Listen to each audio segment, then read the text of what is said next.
Blitz up the middle. This one intercepted. Picked off in the flat. It's Lynch. You're better off just rolling it down the field, the 40-yard line, than kicking a line drive to number 15. And here he goes. The quarterback is on the loose. Here's Post up the middle. Post, he's got a seam and he's gone. Purdy makes one-man miss, spins away from a second. 10, still alive at the 5. Play action, Black to throw. Caught by Soden. Finley to his left, throws across the body, looking for Peters. He's got him on the run.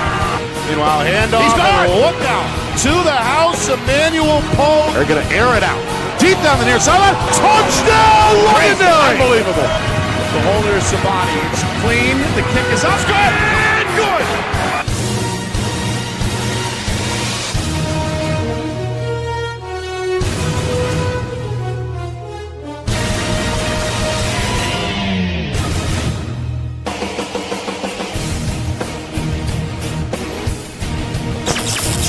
Well, hello everyone, and welcome here to Haverhill.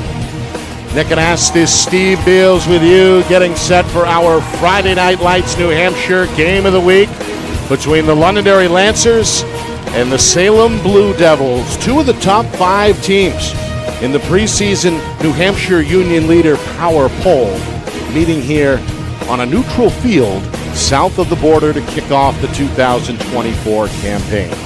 It is overcast skies, lights are on, and folks continuing to file in here to historic Trinity Field in downtown Haverhill. This technically a home game for Salem. Their home field, Grant Field, is under renovation and is expected to remain under renovation for the majority of the regular season. So this kind of the home away from home here for Coach Steve Abraham and the Blue Devils. Let's, though, begin with Londonderry, a team, Steve, that has been either on top or very close of Division I in the last few seasons. In fact, they've made 4 championship game appearances in the last 5 seasons, finishing as runner-ups in both 2022 and 2023, falling in the championship round to Bedford. Salem, they had a pretty good streak of their own going a few years back, made it to 4, maybe 5 consecutive Division I semifinals, missed the playoffs in 22, came back to win a playoff game last year. So two of the deeper teams, two of the better run programs on display here in week number 1. Yeah, these head coaches know who they are, and they know what they want to get on the field. And they just do a terrific job of building relationships with their players, and they do it year in, year out.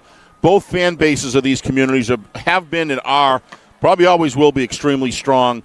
You could just feel it out in the parking lot. Both groups are kind of tailgating and that's the kind of thing you like to see. But the size of these teams are amazing, Nick, with the amount of guys that have come out for football, both these programs. Somehow not surprising. The thing is that with these two teams is their offenses are built very different. One looks like to ground and pound, the other likes to shred.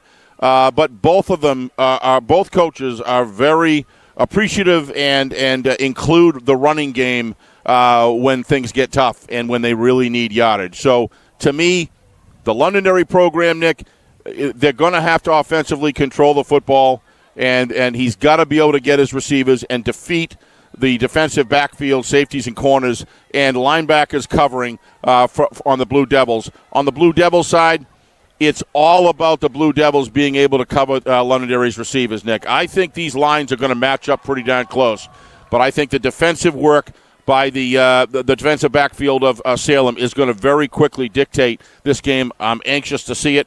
Great to be with you. Again, Nick, the Jamboree was great. This is a very unique field. Has a special feel to it, and it almost feels like throwback. Going back to like the 60s and 70s in football, and actually feels pretty good. So, well, of course, we can go back a lot further than that. This stadium built in 1916. Right, but the feel that I remember, I wasn't in 1916, so I'm saying it kind of feels like those old places, you know? All right, we return to Trinity Stadium in just a moment for the coin toss, the national anthem, and then the opening kick of week number 1. Season gets going next. You are watching our Friday Night Lights New Hampshire Game of the Week, presented by Beals Insurance.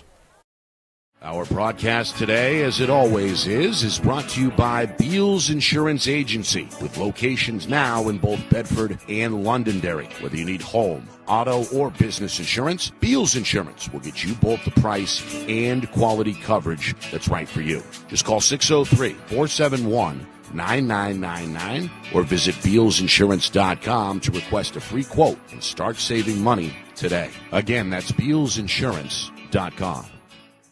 The New Hampshire Tomahawks promote the highest level of club lacrosse competition, not just in the state, but in the country. Looking to get recruited? Director Chris Cameron keeps an open dialogue with the nation's top college lacrosse coaches. Over 400 New Hampshire Tomahawks alumni have played at the college level, including the ACC, Big East, Big Ten, Ivy, NESCAC, NE10, and more. The New Hampshire Tomahawks coaching staff has over 100 coaches, including current high school varsity and college coaches. The Tomahawks offer training for players of all ages, clinics, camps, and leagues, along with spring, summer, and fall elite teams. So play with the best. The New Hampshire Tomahawks, showcase and development for college lacrosse. Visit NewHampshireTomahawks.com and girls.nhtomahawks.com. How can you reach your team's fundraising goals at no risk and no cost? MG Sports offers a variety of products to make your team's fundraiser a success. Their products include discount tickets, cards, and calendar raffles to hundreds of local merchants throughout the New England area. Don't waste another season. Raise more funds than ever before and become another football program in New Hampshire that sets fundraising records every season. MG Sports, fundraising made easy. Visit mgsportsfundraising.com to start raising money for your team today. Colonial Printing is family owned and celebrating 50 years of quality print services for New Hampshire businesses and can help yours as well. Whether it's creative design, digital or offset printing, or banners and signs, with state-of-the-art technology, unlimited industry sources, and the ability to think outside the box, Colonial Printing will help you get your job done. To see their full list of services, promo products, and portfolio, or to request an estimate, visit colonialprintingnh.com. That's colonialprintingnh.com.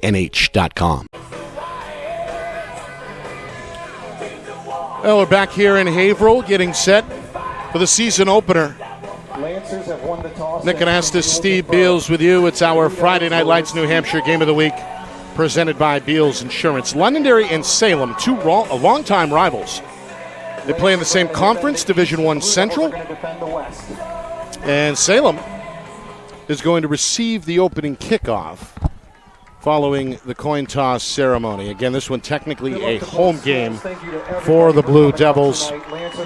They play their 7-on-7s here, I understand, in the off-season, so familiar with this turf field here, but both teams, really, Steve, I'd say with a 50-50 shot of emerging here victorious. Yeah, I mean, both of these teams, I think the hitting that we saw in Salem looked like midseason form, or at least almost. I was amazed at how well they all tackled, but again, it's the culture of Salem High School, always been a tough team. Anybody knows when you're going to play Salem, the Blue Devils are going to come back and they're going to hit you right in the jaw. Londonderry, Nick, is far. I don't know what their scrimmage results are, but I have heard from everybody that says that has told me that this team is loaded. We're going to find out. Here's the anthem. Let's go down to the field where the color guard is assembling, and we'll have a live rendition of the national anthem.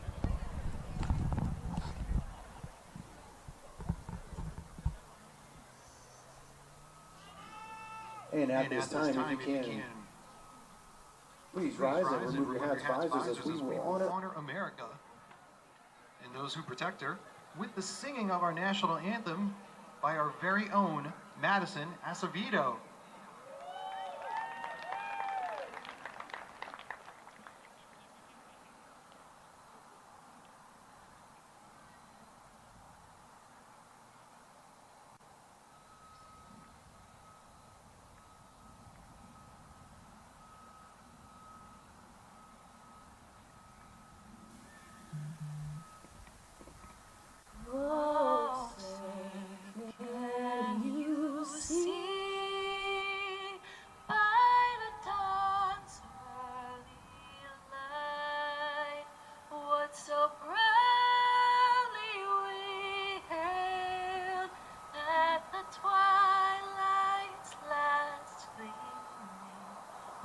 Broad stripes and bright stars through the perilous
That's SHS's very own Maddie Acevedo. She's only a junior. She's coming back. Well, there it is, the impressive rendition I'll say. from Salem junior Madison Acevedo. He's got some pipes. Setting the tone here in Haverhill. A job well done. Crowd just about settled in here. It's a 50-50 split. Tough to tell with both schools sharing the blue and white colors. It is hard to tell, yeah. It looks like from our vantage point, the Salem faithful is on the left and the Lancer supporters are on the right. All right, very quickly, Steve, a couple of keys both ways as we get this thing started. Establish the run. Salem has to establish the run. Has to do against Londonderry what they did against Bedford. Force Coach Lozon's defensive coordinator, stack the box, and then we're going to see what this young quarterback can do. If those three things happen, I think Salem can play and they'll win the time of possession battle, which is key for that type of offense. On the Londonderry side, real quick, special teams. It's a way that Londonderry has beat strong teams for the years we've been doing these broadcasts. That's going to have to be there, and we're going to see how good Londonderry quarterback is. It's hard for me to say until I've seen this team play. Left-footed kicker Blake Thompson gets us underway with a skying kick that's pulled in inside the 15-yard line and up over the 20. Up to the 25-yard line goes Colin Salkowitz, Nice the tackle. impressive sophomore. He got some time at the varsity level last year as a freshman, so they'll mark him at the 26-yard line, 1st and 10 for Salem. We saw a little bit of this group last week. 2-quarter affair in an exhibition against Bedford. A couple different quarterbacks took snaps. We'll get an early look, it looks like, at Jacob Shartnitz, the junior, number 4 in blue. Let's keep an eye on Mr. Tedesco as well. He looks very, very solid, Nick. Londonderry opens in a 3-4. Shartnitz on 1st and 10. Handoff right side, and that's bottled up on the edge. Gang tackle led out of the secondary by Zach Ventura, the 6'2 senior. Giving credit for the stop there. Outstanding flow to the ball, Nick. You know, this thing is really – Devin Bowles is an emotional leader. We talked to Coach Lozon last night on the Gridiron Show, and he himself said this is an emotional leader of the team. There's other guys who do it as well. But you could see on his flow to the ball, he's ready to play some football tonight. Good team tackling right there. Great job on the one-on-one defensive matchups. We are underway just past the 7 o'clock hour here. Temperature in the upper 60s with an overcast sky. Pressure on 2nd and 9. Completion made along the sideline, and again a big hit. It's Devin Bowles at the line of scrimmage. No, I spoke too soon. Number Tackle 58. there for Colby Walden. We know him from the springtime. He's one of their lacrosse stands out. Yes. Senior shows you what he can do there defensively with a tackle. So 3rd down and 10 is that pass completion to Salem's Talon Walton actually lost a yard. We saw them against Bedford bang off some yardage very early, Nick, and they were good chunks. Londonderry's defensive flow to the ball right now is just fantastic. I mean, their reads are great. Their reaction time is great. And the form of the tackling is outstanding. Felix Gonzalez appears to be the quarterback here. He's in a gun set on 3rd and 9 officially. Going to face a 4-man rush. Handoff. Outside run for Salkowitz. Forced out of bounds, well shy of the 1st down. Just not enough room there. He does pick up about 5 to set up officially a 4th down and 4. So it looks like an early win here for this Lancer defense. Yeah, not what Coach Abraham wanted. He wanted to at least get a couple 1st downs, move it in territory, in Lancer territory, move the ball, Nick, across the 50-yard line at least, and then kick him and put him down deep. This is not, this kick here is going to be pretty darn important. Special teams early, so important to get them built up as quickly as possible. We're going to find out what Salem looks like here. It's a good snap.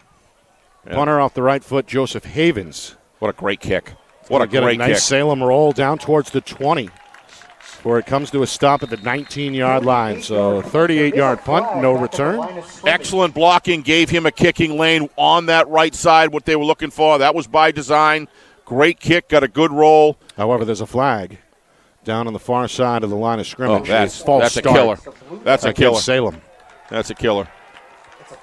Well, regardless of the penalty, that was a great, the false starts are difficult for, to take there, but they got down and covered quickly as well. I didn't see a false start. I don't know if it was someone lining up offsides or it was a backfield, a blocker in the backfield stepping back. I don't know. We'll see if we can.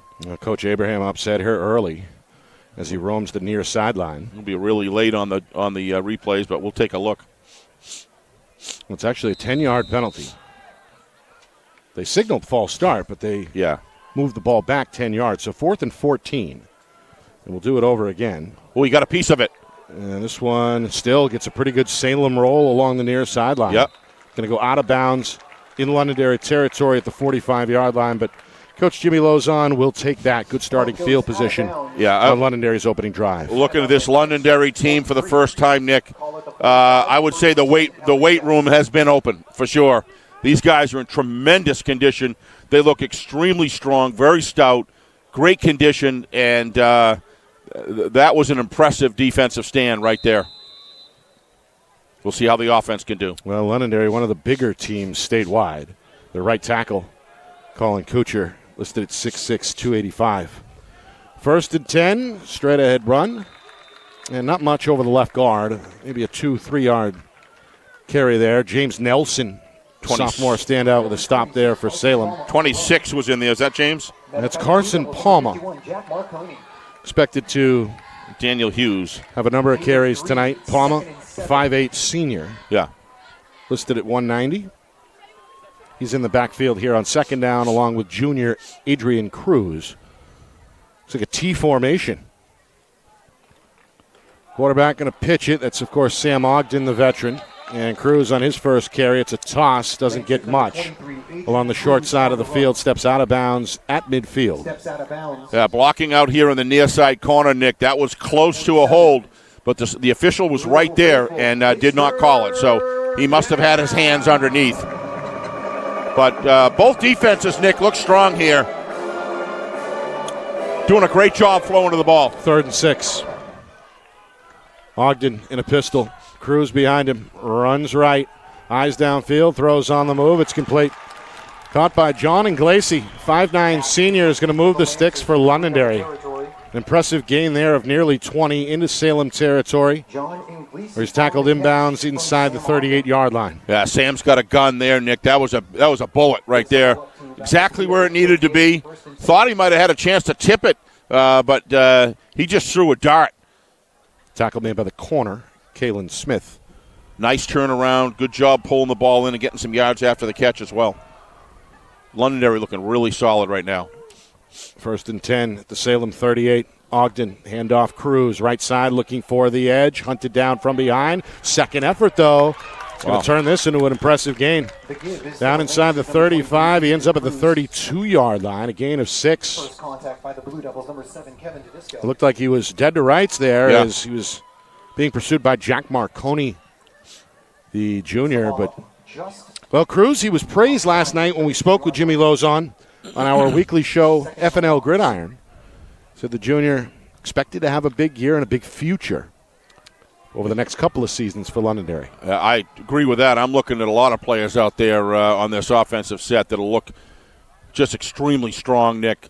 Great movement. 5-man front for Salem. Another pitch on 2nd down for Cruz, and he zigzags his way before stepping out of bounds just outside the 25-yard line. Another 1st down for Londonderry. Wearing offense, the way the offensive blocking scheme, they're doubling up here in a couple of the point of attacks here on the run, and they're neutralizing the defender that's closest to the ball, and that's just allowing the running backs to accelerate, Nick, and get into their stride, and it's working for them. 4 minutes gone by, first quarter, opening drive for Londonderry. Handoff. No, it's a fake handoff, and it's Ogden near the 1st down stick into the red zone. Tackled at the 16-yard line, make it the 14. Well, Ogden on his first carry picks up 12. That was a nice call, Nick. They started stacking the outside and opened up the A-gaps, Nick. And Ogden, I don't know if that was a read on his part or that was called from the sidelines. Either way, very timely call. And, you've got to that's just great running by him. And, if he did that on his own, that was a nice call. So they're looking really strong. 1st and 10 from the 14-yard line. Lancers hoping to strike first here on the road. Ogden now creeps up under center, 2 backs behind him. Direct snap, handoff Cruz, his 4th carry. Hurdles a man at the line of scrimmage, spins his way left side, breaks another tackle. Inside the 10, finally tripped up at the 5-yard line. A touchdown-saving tackle made there down by the shoelaces by Felix Gonzalez. Cruz, the early bell cow here. His 4th carry is another big one for Londonderry. It's going to set up, I believe, a 2nd down and 1 here at the 5-yard line. I don't know if you saw it. A gain of 5 yards and Cruz signaled 1st down. He's got 5 more to go, but he's pumped up. Well, he got 9 in the end. All right. Well, not. Oh, okay. So 2nd and 1. It's so hard that without them yard markers here that. No yard markers tonight. Good point. Yep. Well, 2nd and 1 could be just as dangerous as we know. Yeah, that's as 1st and 10. Great. They go back to Cruz. Again, a dive play. He's makes got his way inside the 4-yard line. That should be enough for a 1st down. Got stopped by Aaron Masson, one of the many returning veterans on the defensive side of the football for Salem. It's a good running drive by Londonderry, choosing to run the ball here early. And, my guess is they'll keep doing it. I do notice that the Salem linebackers, when they were out beyond the red zone, Nick, they were really back. They were probably 5, 6, 7 yards back. And Londonderry offensive line getting some good angle blocks and open up some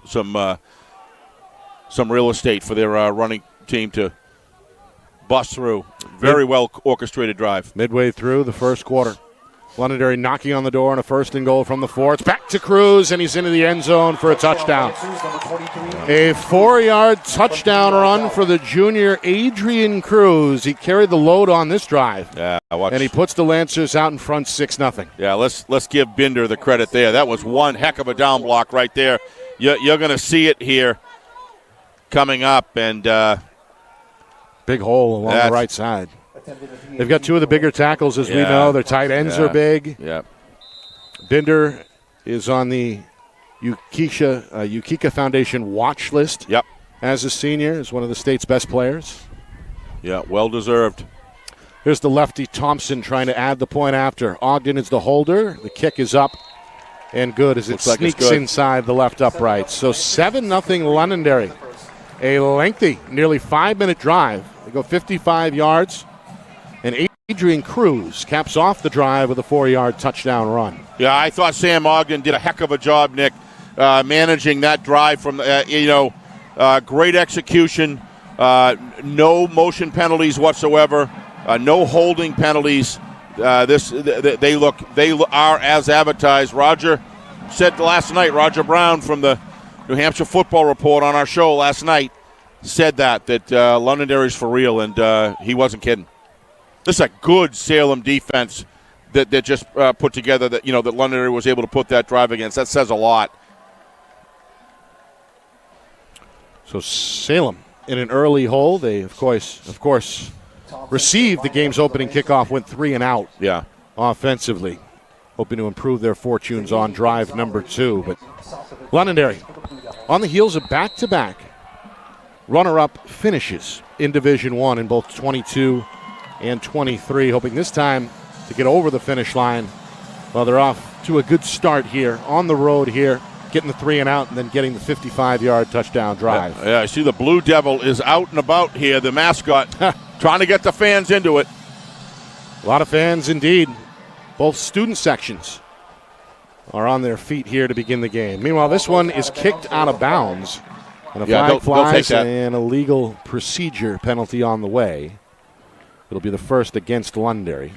So they got the bugs out first time there, and let's see what the Blue Devils can do here on offense. I mean, Londonderry kind of pretty much just the running game. I think there was only one pass, and that was a short out pattern pass. And so overall, Londonderry able to run the ball. Let's see what Salem can put together here. But the defensive line of Londonderry looked just as solid as the offensive line. But this Salem offensive line is a solid group as well. We'll see what they can do. So Salem elects to take the football at their own 40-yard line. And the officials talking something over here. Yep.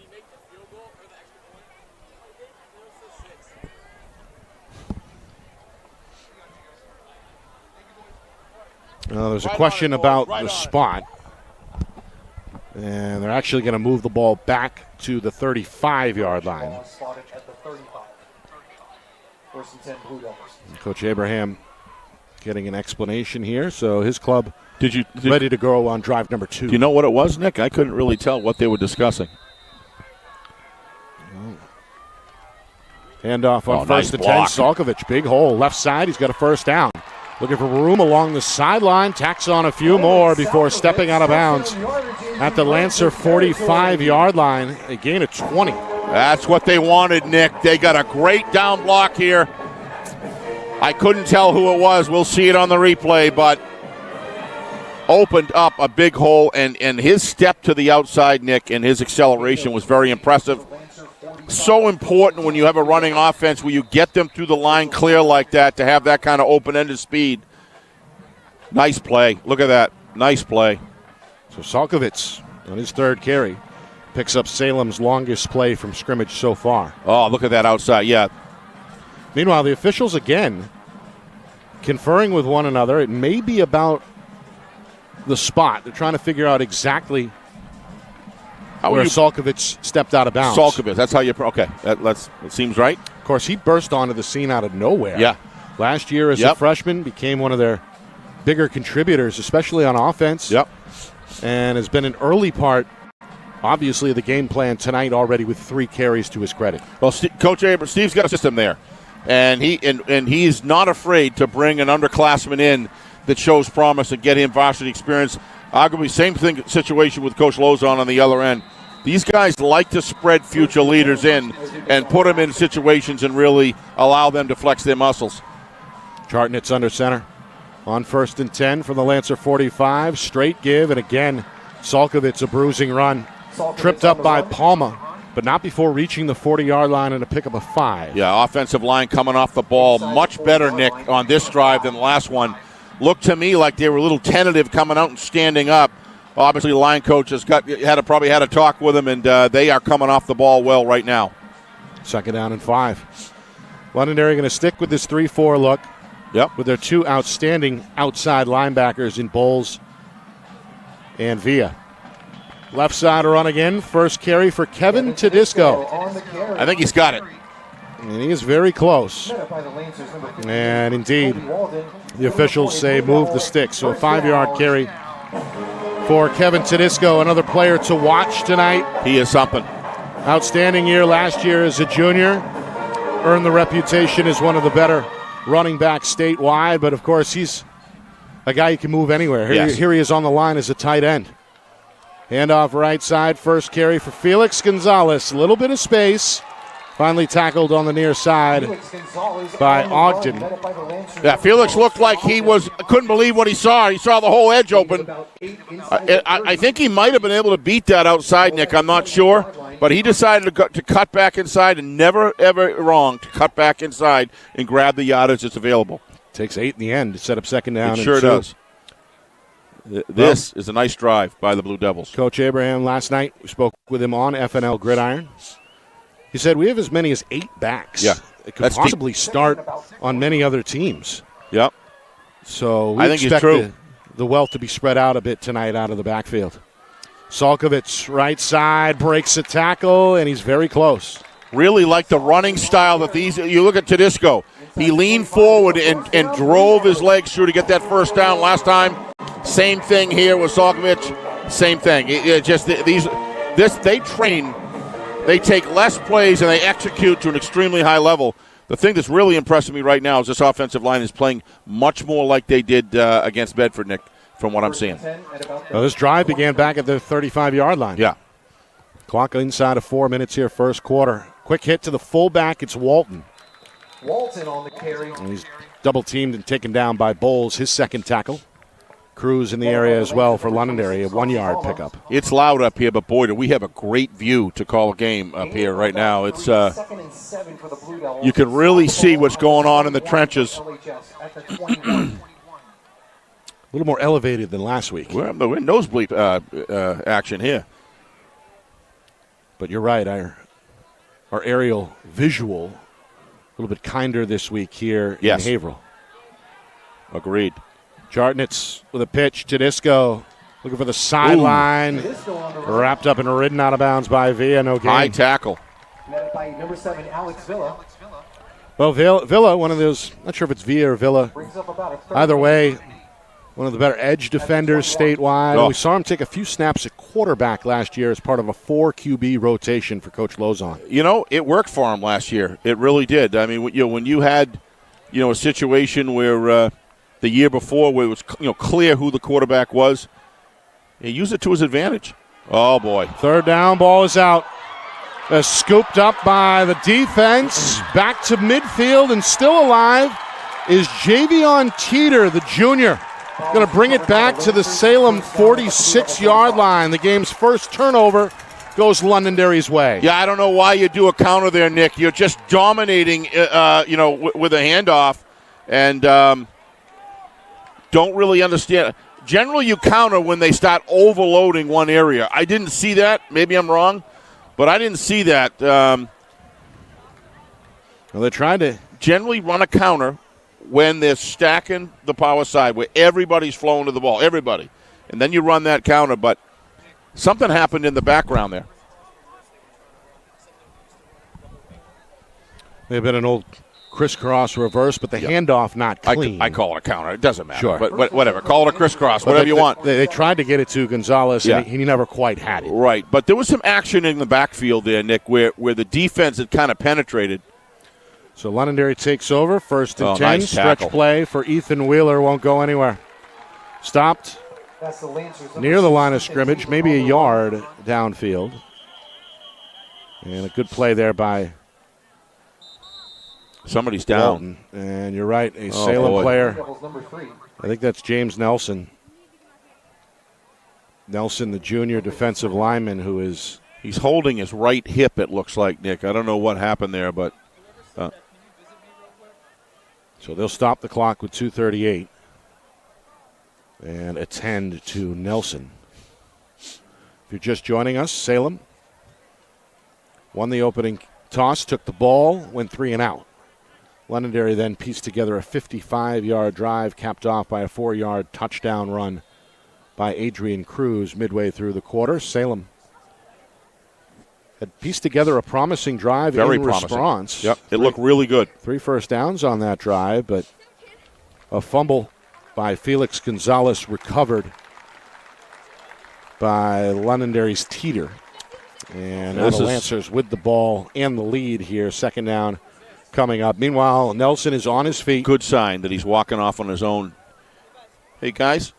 And is slowly making his way to the home bench area under supervision of the trainer. Yeah, he's looking... Coach Abraham as well. He's walking all the way off, so that's a good sign. He's putting some weight on it. Hate to lose him if you're the Blue Devils. So 2nd down and 10. As we resume play, it's going to be 2nd down for the Lancers. 2nd and 10. Yeah, they're going to attend to him. And now a little more spread out here. Yep. As Coach Lozon elects to go with 3 receivers, 2 to the strong side right. Cruz the lone back. They fake to him. Villa on his first snap, going to throw. It's caught by Cruz at the line of scrimmage, but it's sniffed out. Well covered there, Nick. Aaron Masson not fooled by that delay screen. And it ends up losing 4 yards. So Londonderry backed up to midfield and facing a 3rd down and 14. Yep. What I'm seeing here, Nick, is 2 good football teams at it. This is good stuff. The trenches there's a battle going on in the trenches every single play. What I like is how they're reading the offense. Both defenses doing a great job reading the offense. Villa in the pistol. Going to roll right on 3rd and long. Going to throw off the back foot and nobody home. Incomplete. A little too deep. Intended for Mason Paquette. Yep. Another multi-sport athlete for Londonderry, plays basketball in the winter. So the Salem defense holds up, Steve, following the turnover. Looks like they'll force a punt here on 4th and the multi-quarterback perspective still continues with Coach Lozon. Yep, we saw Ogden on that opening drive. He looked outstanding, I thought. Yeah, a few snaps there go to Villa. Yep. Well, it's tough coming in. All right, so the punter is Devin Bowles. He's also their standout edge defender. Lined up at his own 38-yard line. Back deep for Salem is Kalen Smith, the senior. Smith with his toes inside the 14. It's a low snap, but it's picked up off the turf. And it's a boomer. It's going to land inside the 20, roll inside the 10. It's still going inside the 5 before it's finally laid to rest at the 3-yard line. Yeah, basically, that's just great special teams work.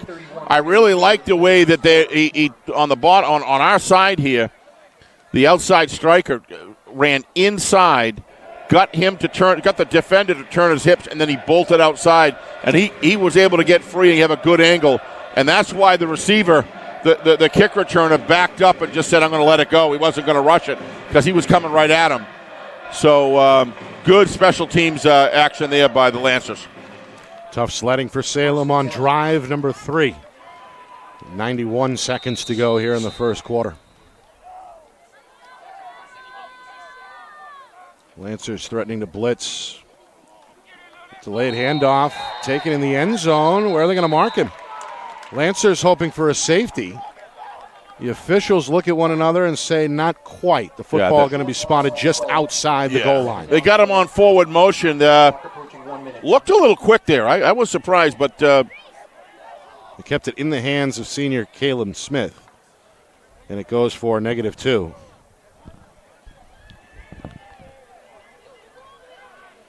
Final minute, first quarter. A good start for Londonderry. Salem in the danger zone here. Going to work their way out of their own end zone. Ball at the 1-yard line. Jarnitz is back in, and Coach Abraham wants to talk about it. Yep. Londonderry fired up on the defensive side of the ball. Looked to me like the defensive call was a great call against what they were going to run, Nick, and Steve Abraham knows it, and he calls it rightly. In this situation, he knows a 7-0, 45 seconds left. Pretty long quarter for so much running. Seemed like a long time. You sure that down here in Mass they don't go 20 minutes? I don't know. But, no, seriously, that was a good timeout by Coach Abraham. If it's not there in this situation, you got to spend one. This is, you got to dig yourself out of this hole that they're in here. That was a heck of a special teams kick right there. And, you don't get any yardage on this because they stuff it. Now you're looking at 3rd and 11. You don't want to be in that situation. He's looking for 5 or 6 yards to get a little space behind him, at least so his kicker can be kicking, from this side of the end zone. So, well, reminder, he's in deep now. We're just getting going here this weekend. Tomorrow we are in Wyndham for Timberlane at Wyndham, matinee affair, 1 o'clock kick. Jaguars and Owls here on Friday Night Lights, New Hampshire. Wyndham, always enjoy going there. One of the better atmospheres. It's a great atmosphere. The parents and the community's very involved there at the field, and great aerial view to call a game. And again, some pre-snap drama here for Salem. Well, fortunately for them, it's only going to be about a 6-inch penalty because half the distance of the goal when you're not even on the 1-yard line. Yeah, false start. Wow. Yeah, you don't want these motion penalties. These are the things that you want to iron out. Didn't really see that in the Bedford game. Second down. Of course, that's only a quick half of football. But. Right. Pitch to Disco. Hit in the end zone, but spins his way out of trouble, trying to reverse it, and he's not going to make it. Lancers get to him. 2 points on the board for Londonderry. Big play. A safety here in the final minute of the first quarter. Londonderry special teams, Nick, I've been saying it for years. They just play at a very elevated level, very sophisticated level. They make complex special teams just look so easy. They're just they really put a lot into it. We've talked to Coach Lozon over the years, and they spend time on it. And there are special teams players on here that is what they do, and they really take it to heart and have a lot of pride in what they do. And you could just see that you could see that Londonderry was smelling it and they wanted it. I thought Tedesco was going to beat the corner, but Ogden got him in the end. Ogden got him in the end. Nice lateral movement. He kept his hip square, and there was just nowhere to turn up for Well, some for Mr. seasons, Steve, Tedesco. you and I can go the whole year without seeing a safety. We see it here in the first I know. quarter Yep. to open up the 2024 Is this a season. predictive model of what's going to happen in the future? Nothing wrong with a little excitement. I love special teams, Nick. I hate to see special teams leave football because it really allows a team and players to specialize. A lot of sophomores and juniors can specialize that are good tacklers and good blockers to be able to learn the trade and still participate for their team. And Devin Bowles, widely regarded as one of the better punters statewide. Meanwhile, this one still alive. Good cover. It's Braden Ayers, the junior. Pretty good return into Salem territory at the 47-yard line. So again, Coach Lozon licking his chops here. Beautiful starting field position for his offense yet again. Yeah, and it looks like James Nelson is still sitting on the sidelines, Nick. He's not going out. So hopefully he's okay. But we saw the Salem defensive lineman down for a moment and has not returned since. That was a few minutes ago now. But you're right, Nelson isolated, sitting upright on the bench and having a word with one of the Salem assistant coaches. All right, Lancers looking to pile it on. They've got a 9-0 lead. And they've got the ball in Blue Devil territory, facing a three-man front, double wing here. With again Villa as the quarterback. They fake the sweep. They keep it with Villa. He's hit. The ball is out, and Salem's got it. Oh, that's a big turnover. 1-1 in the TO category as Salem's Xander Wood, the sophomore, is able to jump on it and give Salem the football back. Both of these teams hit like brick walls, Nick. They are really, really coming. That is from just refusing to worry about the school board. Every play, if you watch this defense, they've given everything. They are hitting well. That was jarred loose from just a great hit. Good job. Would have been a 6-yard gain instead. Salem's going to take over, heading the other way. 22 seconds to go first quarter. Chartnitz for drive number 4 faces a loaded line of scrimmage.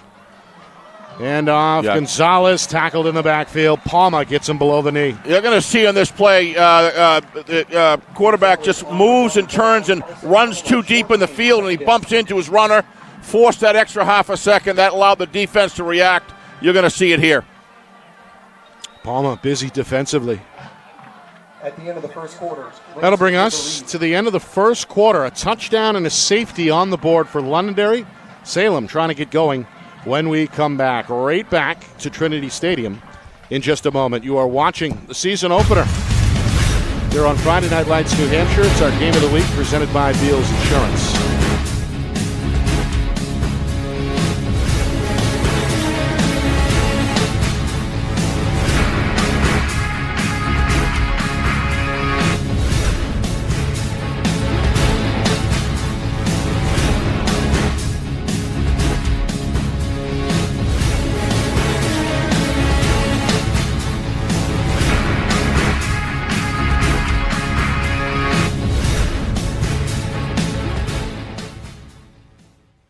Our broadcast today, as it always is brought to you by Beals Insurance Agency, with locations now in both Bedford and Londonderry. Whether you need home, auto, or business insurance, Beals Insurance will get you both the price and quality coverage that's right for you. Just call 603-471-9999 or visit BealsInsurance.com to request a free quote and start saving money today. Again, that's BealsInsurance.com.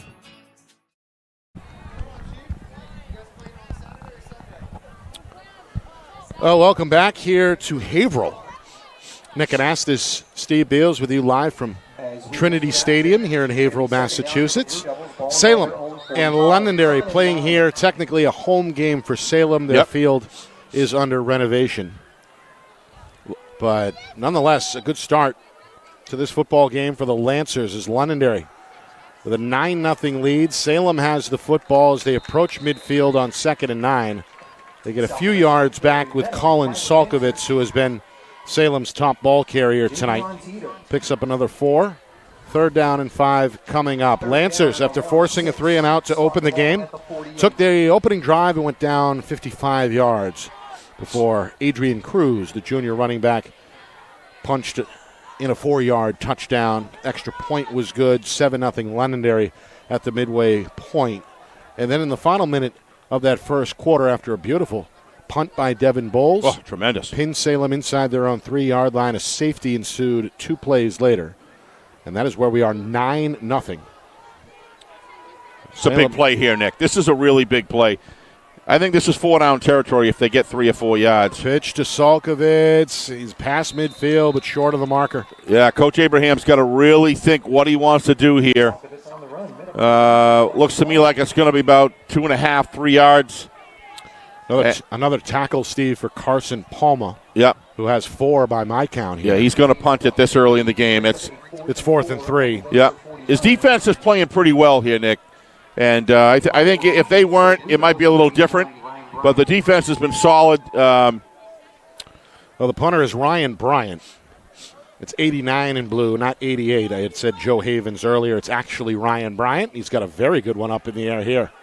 He's going to come down at the 21-yard line, making the catch from his knees. Yes, sir. Is Caden Malik for Londonderry. And so the Lancers will take over just outside of their own red zone at their own 21, 1st and 10 with a minute and a half gone by here in the second quarter. Sorry I'm interrupting, Nick. It's just the loudspeaker up there. I can't even hear when you stop. I'm trying to guess and watch when you stop. I'm sorry about that. Yeah, but we are directly under the PA speakers. Unbelievable. Here. I don't want to think the wattage that they're pumping out of those things. But that's great, though. The music was terrific.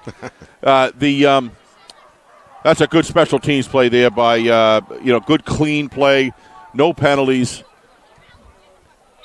Both of these teams, overall, special teams have been solid.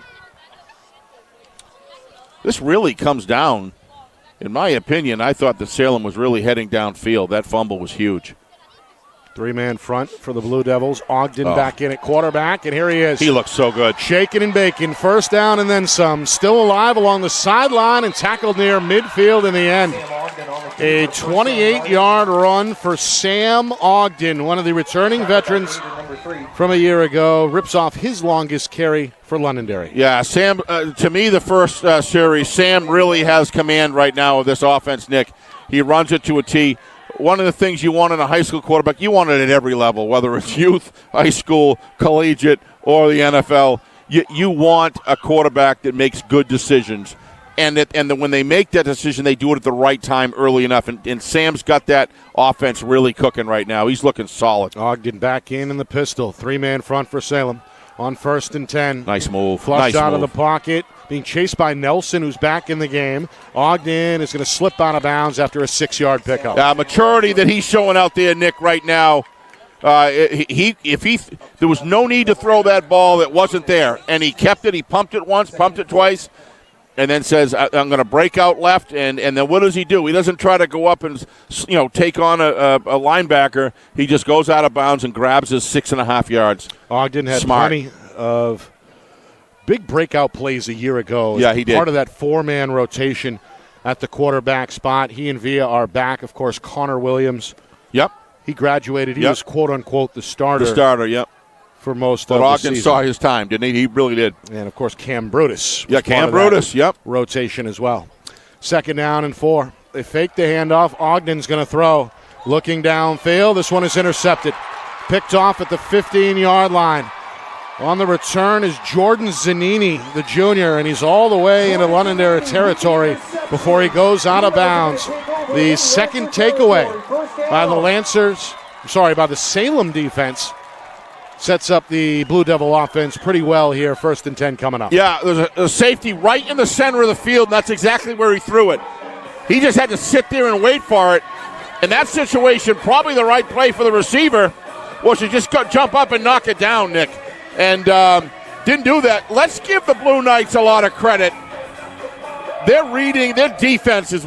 Steve has a good reason to kick that ball on 4th down because right now the defense on this team is really, really solid.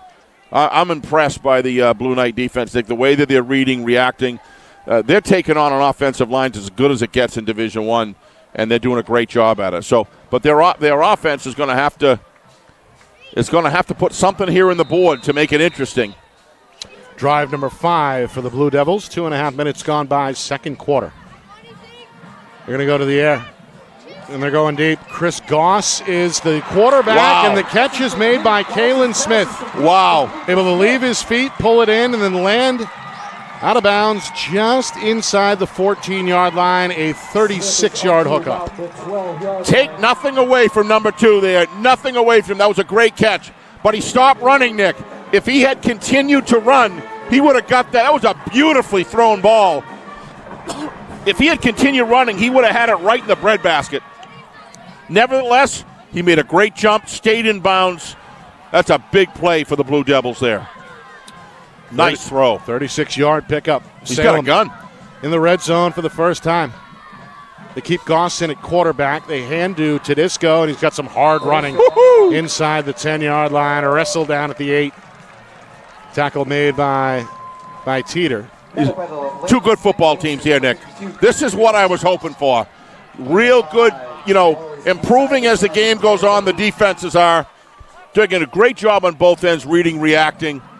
These are 2 talented teams. Pretty clean so far as well. Just absolutely. 3 total penalties between the 2 teams combined. Yep. It takes a lot of, a lot of commitment to stay in the game. You're down 9-0. You have so I'm with Coach Lozon on that. That's a good timeout to call. He always does. Each team has now spent 1 timeout. Yep. And have 2 remaining. His defense has been playing backwards, Nick, now for most of the second half of the first quarter and the first 3 or 4 minutes here. His defense has been playing on the, playing back. I don't know if it's a fatigue factor. These guys are generally always in shape. But I think Coach Lozon wants to kind of regroup here, get everybody the I's dotted, T's crossed. Both of these coaches call timeouts at just the right time. They use them very wisely.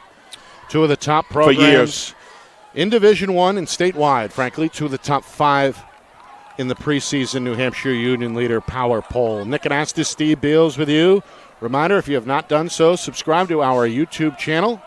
We are live all throughout football season, 2 games a week, and a weekly show Thursday nights as well. That's FNL Gridiron. It's all presented by Beals Insurance. Londonderry trying to hang on to a 9-0 lead. Salem hoping to get on the board here and trim the gap.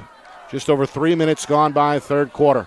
Goss in at quarterback, takes a gun snap, and it's Salkovitz over right guard down to about the 5-yard line, a pickup of 4. Really like that play, Diane. You've got Tedisco jetting to the outside. He has to be on it. You cannot not honor that.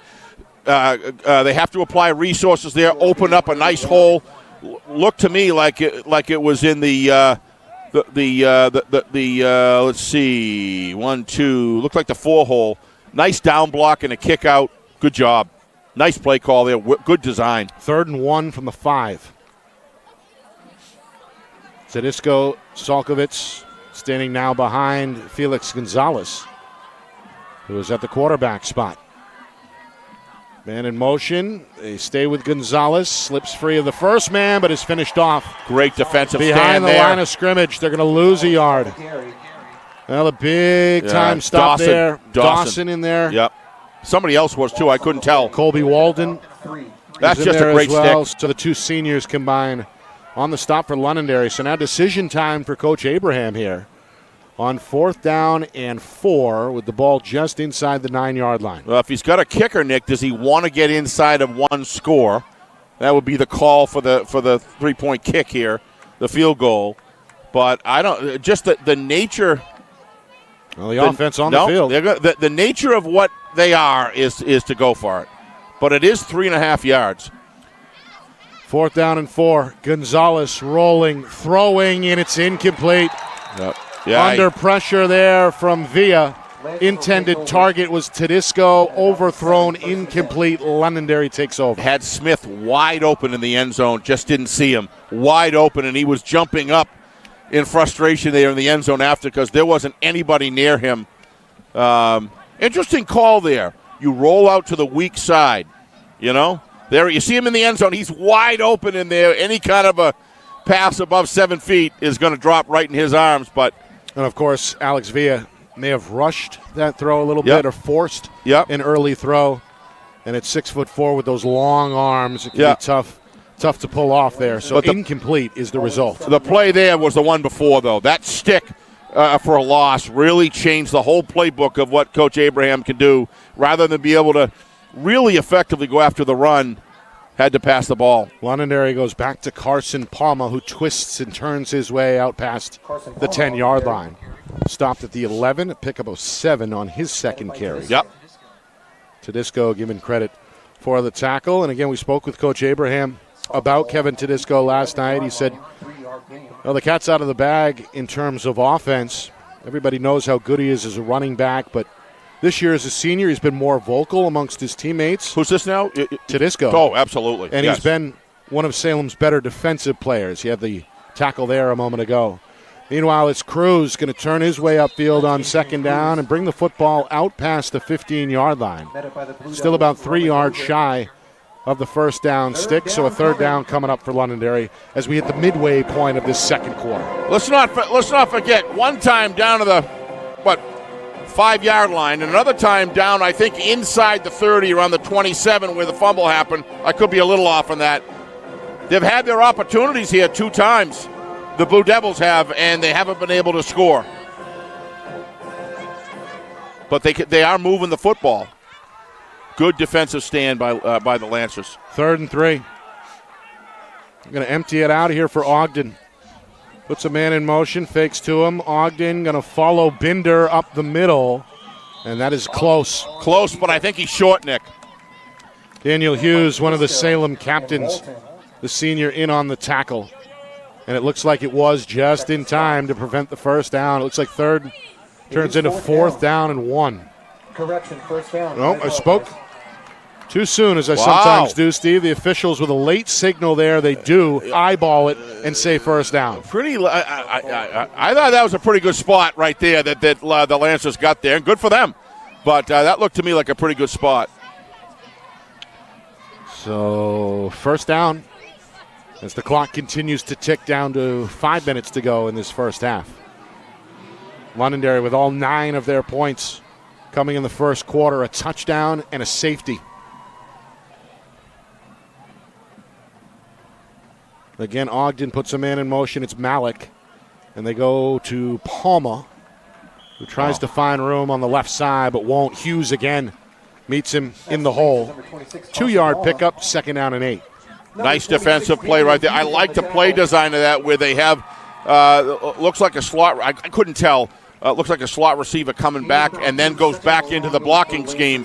And these defensive linemen here, these 3 defensive linemen, they are digging in, Nick, and they're double team. They're getting double teamed in some cases, and they're holding the line. Good job. Good to see Nelson back in the game as yes, well. Yes, it is. After leaving for part of the first quarter with an apparent lower body injury. He's back here at the DN spot. They're going to shovel pass it to Malik, and he's dropped in his tracks. Yeah, tackled below the knee by Gonzalez. Yeah, good. Only a 2-yard pickup, 3rd down and 5 coming up. Really like watching him last year develop, Nick, as a player. Looked terrific. That's just a great contain right there. You're going to see it here. You watch him come and guarantee the contain route from the outside, and he just turns the run inside here. Look at him. Great work. That's great defensive work right there by Felix. Some of the Salem fans chanting defense here, hoping the Blue Devils can come up with a stop. Good crowd here tonight. They'll stick with the 3-man front. Londonderry counters with 4 receivers, 2 to each side. Ogden in trouble, sidesteps and escapes the pocket. Eyeing the first down stick, is going to slither his way out of bounds just in time to pick up another Londonderry first down. Going to say it all night. It's been going on all night. Good decisions by Sam Ogden.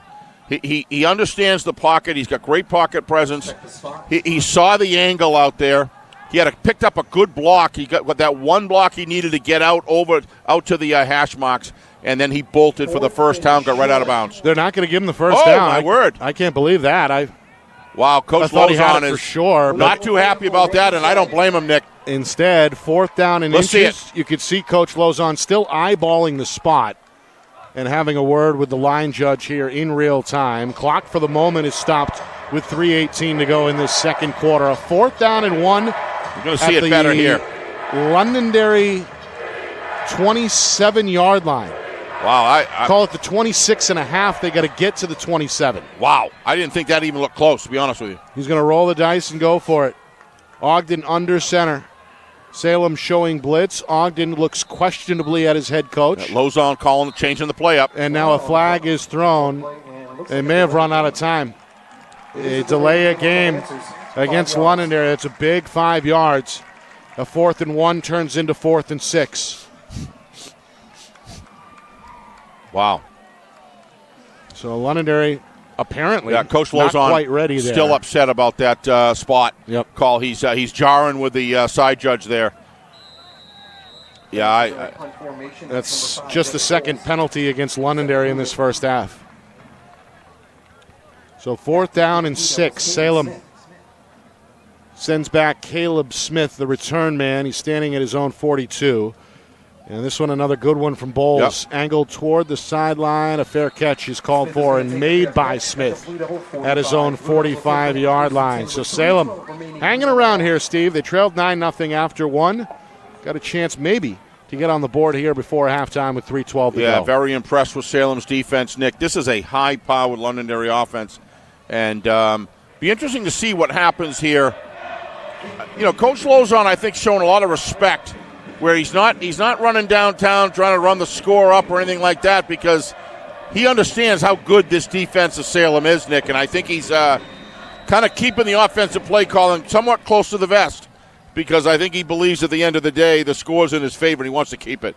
But this Blue Devil defense has been solid, and I think Coach Lozon's right to respect it. 1st and 10, Salem. Going to roll out Goss, eyes downfield, lets it fly, and it's incomplete. Yeah, he just threw off balance there. Trying to find the speedy Smith. Well, he's looking for a little opening there to go on to play on the weak side there and throw the ball. He just never got the kind of space. He kind of had to throw it falling away from it. The pursuit by the Lancers was pretty good there. So 2nd and 10 coming up. Got a little wind out there, too. A little breeze swirling around. Temperature dropping a bit as well. Right now about 64, 63 maybe. Yep. Coming up at halftime, live performances on the field, I believe from both bands. The Londonderry and Salem marching bands, I believe, will perform at halftime. We'll bring some of that to you. Meanwhile, it's Tedesco. He is impressive, isn't he? 1st down and then some. Late flag is thrown. If the play stands, it's a gain of 12. It was the back judge who threw it. And it looks like an illegal shift here against Salem. Yep. Or now they're going to change the penalty and say it's against Londonderry. No offsetting penalty, so infractions both ways. Yeah, I'm trying to see what the discussion is there. I just watching the replay, Nick. I don't. Where is the illegal shift? I wonder if it was one of the blockers started in motion. Dead ball foul, unsportsmanlike conduct against the Lancers. Wow. Okay, so no illegal shift and no double penalty, just a personal foul against Salem. I'm sorry, that's going to trumpet. So tack on 15 to the end of the 12-yard run for Tedesco. Wow. That's a huge impact right there, Nick. We saw that last week in some situations at the Jamboree, Nick, and you got to keep your composure. Outside run here. Tiptoeing down the sideline and rolling his way inbounds to the 4-yard line. Coming back, though, to the 15, I think. Must have stepped out of bounds. Officials, is that a 1st down? It's close to a 1st down. It is a 1st way. down, that for sure, but it did come back to the 15. That's, I believe, Ayodeji Adeniyi on the carry, although we must have outdated rosters because there is no number 3 listed, but I believe that's Adeniyi. We'll check that coming up at halftime. Handoff right side, Gonzalez. May have been a hole there, not Gonzalez, but Solkovitz Stopped by Bowles and Palmer, who have been busy for Londonderry defensively. I like Gonzalez on the runs a little off tackle, Nick. That was just a little too far inside. You're going to see here on this play, when they get when they pin the defensive end, that's really where I like him. He cut inside. I like him on the outside there. I think he had it, but he's a good outside runner. Tedesco back to work, left side this time, and again Bowles is there in the hole for the tackle. Tedesco on the carry, met it by the Lancers. It's like a 4, maybe a 5-yard gain that's going to bring us inside of 2 minutes. Coming up at halftime. This is big here, Nick. I mean, they're marching down the field, 2-down territory clearly at this point. If they can score and go into halftime with only with a 9-7, down 9-7, that's a big accomplishment right there. Yep. They're in the game now, but they're really going to be in it coming out in the third. Final 90 seconds. Chartnett's back at quarterback. Toss left side. Zanini is hit and stopped at the edge. It's going to be about 3 yards short. Malik with the tackle. That's a good tackle there. Good square, hip square. And a 4th down on the way, 4th and 6. Not an inch after impact on D. That's what the kind of tackling that they are known for. Great form tacklers. Salem came away empty in the red zone on their last drive, hoping to avoid the same fate here, looking for points in now the final minute before halftime, and we have ourselves a timeout. 4th down coming you knew up that was coming. In just a moment. Our broadcast brought to you by Beals Insurance. Locations in both Bedford and Londonderry. Whether you need home, auto, or business insurance, Beals Insurance will get you the price and quality coverage that's right for you. Visit BealsInsurance.com. Also by MG Sports Fundraising. That's fundraising made easy. MG Sports Fundraising is the official fundraising partner of Friday Night Lights New Hampshire. Visit mgsportsfundraising.com and start raising money for your team today. Also by the New Hampshire Tomahawks. Showcase and development for college lacrosse. Visit nhtomahawks.com and also girls.nhtomahawks.com. And finally, the newest member to our advertising family, that of course is Colonial Printing, family-owned business for now over 50 years and running. Get the job done at colonialprintingnh.com. That's the website, colonialprintingnh.com. Nick and Astis, Steve Beals with you in our Friday Night Lights New Hampshire Game of the Week presented by Beals Insurance. 2 top 5 teams squaring off here in Week 1. Londonderry a 9-0 lead. Salem trying to get on the board here. Hoping to keep this drive alive on a 4th down and 6 from the 12-yard line. Handoff, Salkovitz, and he is going nowhere. Wow. Trying to go up the middle. Binder and company stop him. And it looks like Londonderry is going to take over at the 10-yard line here with 48 seconds remaining before the break. That was quite a stuff there, Nick. That was just terrific interior line, defensive line play. Only a yard gain for Colin Salkovitz, the sophomore who has been Salem's leading rusher tonight in both carries and yardage. All right, Londonderry, how aggressive are you here, Steve? Less than a minute to go. You've got a 9-0 lead. Londonderry set to receive to begin the second half. Yeah, when you're going to receive the second half, what's the use? I mean, you got a 48. I know Jimmy's called at least 2 timeouts, if I'm not mistaken. He's only got 1 left, I believe, correct? Oh, no. That was Steve called 2. Yeah, yep. Salem called 2. So he's got 2 timeouts.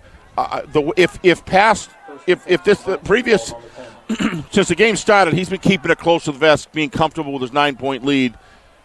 I don't think he's going to do anything heavy here. Yeah, they're going to stick with the ground on 1st down. Cruz up the middle. Big play, a 1st down and then some. That's the Lancers, number 23. Explode through that hole for a 16-yard pickup. Walton on the stop. 1st down, Londonderry. They'll pause the clock as they move the chains. 40 seconds to go. Doing the hurry up. Yeah, Lancers ready to go. Wing back left side. Ogden shotgun snap, steps up, and is hit at the line of scrimmage by Tedesco and driven way back. They'll give him forward progress to the 30-yard line, a gain of 2. And now a timeout here with 24 seconds. Yeah, not sure I'll be running my likely starting quarterback in this situation through a hole with very little blocking. At that point, I think Be interesting to see what happens here. 24 seconds, Nick. I mean, I'm not saying you can't score. Stranger things have happened, but when you've got a team like Londonderry or a team like Salem, and you're in control of a game 9-0, and you're getting the ball in the second half, and you're really a possession-oriented team, you love to have possession, and we know Coach Lozon loves to have offensive possession. I'd be surprised. I think they might need it here, but I'm not sure I would have my starting quarterback running through a hole with no blocking in front of him at this point. That may have been a broken play. I don't know. But coming up at halftime, as we mentioned, live coverage of two of the better bands statewide. Yes. Expected to perform here. They may run the halftime break a little longer than usual as a result, but we'll try and get you some of that. And, of course, Week 1 scores to get to, Steve, across all divisions tonight. You got some? Full slate of action. We'll all get right. to it. So stats, highlights, full recap of the first half, and a live performance from each school's bands. Where would we be tonight without Johnny Barron, our setup man, and key guy? Whoop, here we go. Here's Cruz, left side. Breaks a couple of tackles, still alive at midfield before he's ushered out of bounds by Smith. Another big pickup. 13 seconds remain. He's out of bounds at the Salem 48-yard line. Yeah, I don't know what that with a referee, but there was two seconds at least, maybe 3 that ran off the clock after he was out of bounds. Interesting call here. That was a nice run.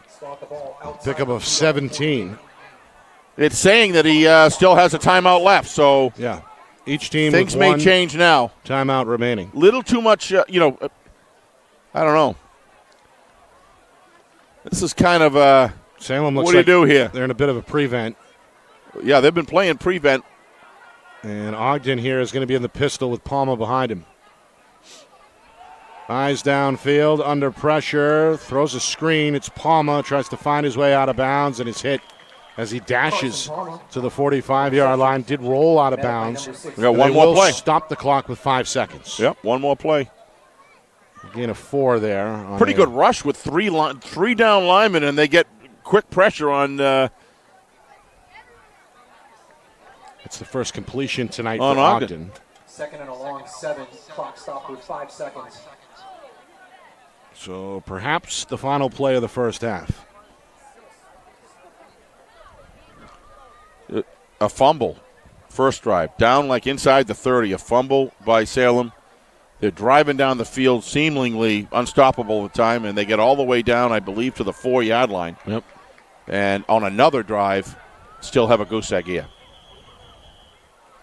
Oh, Coach Lozon's going to use this last time out. Yep. Makes you wonder what Jimmy's got in his bag of tricks here with 5 seconds left. He's got something. He's got something. Otherwise, why would you call a timeout? Long-time head coach. He may be just telling them to knee it. I don't know. And, of course, now beginning another season as the school's athletic director. Yep. Spent some time at the NCAA level as an assistant at St. Anselm College. Before that, he was head man at his alma mater, Manchester West. And before that, not long before that, he was a quarterback for the Blue West Knights. High School, yep.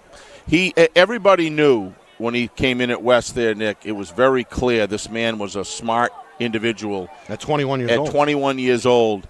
And guys like him don't come around very often as far as their very comprehensive understanding of the game. I think about Coach Lozon is his ability to call, to change up offensive plays.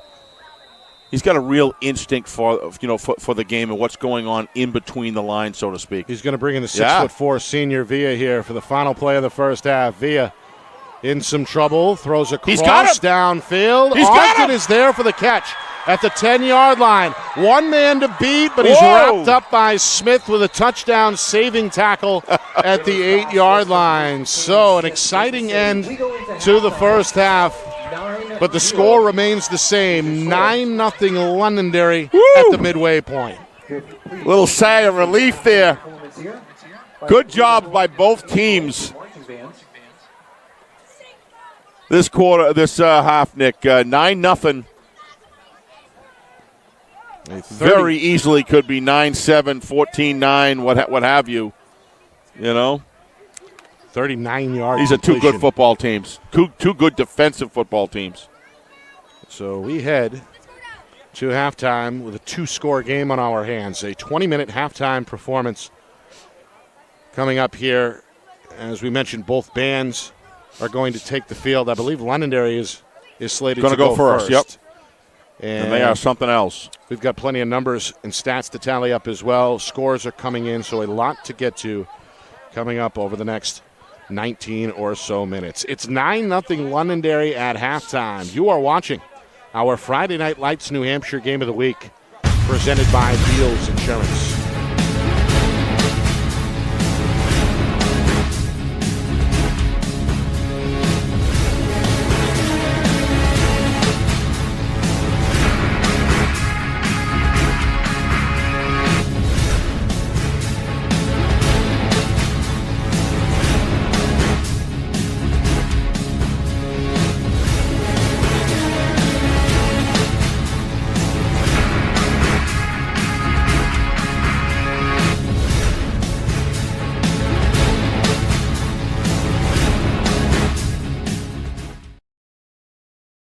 Broadcast today, as it always is brought to you by Beals Insurance Agency, with locations now in both Bedford and Londonderry. Whether you need home, auto, or business insurance, Beals Insurance will get you both the price and quality coverage that's right for you. Just call 603-471-9999 or visit BealsInsurance.com to request a free quote and start saving money today. Again, that's BealsInsurance.com.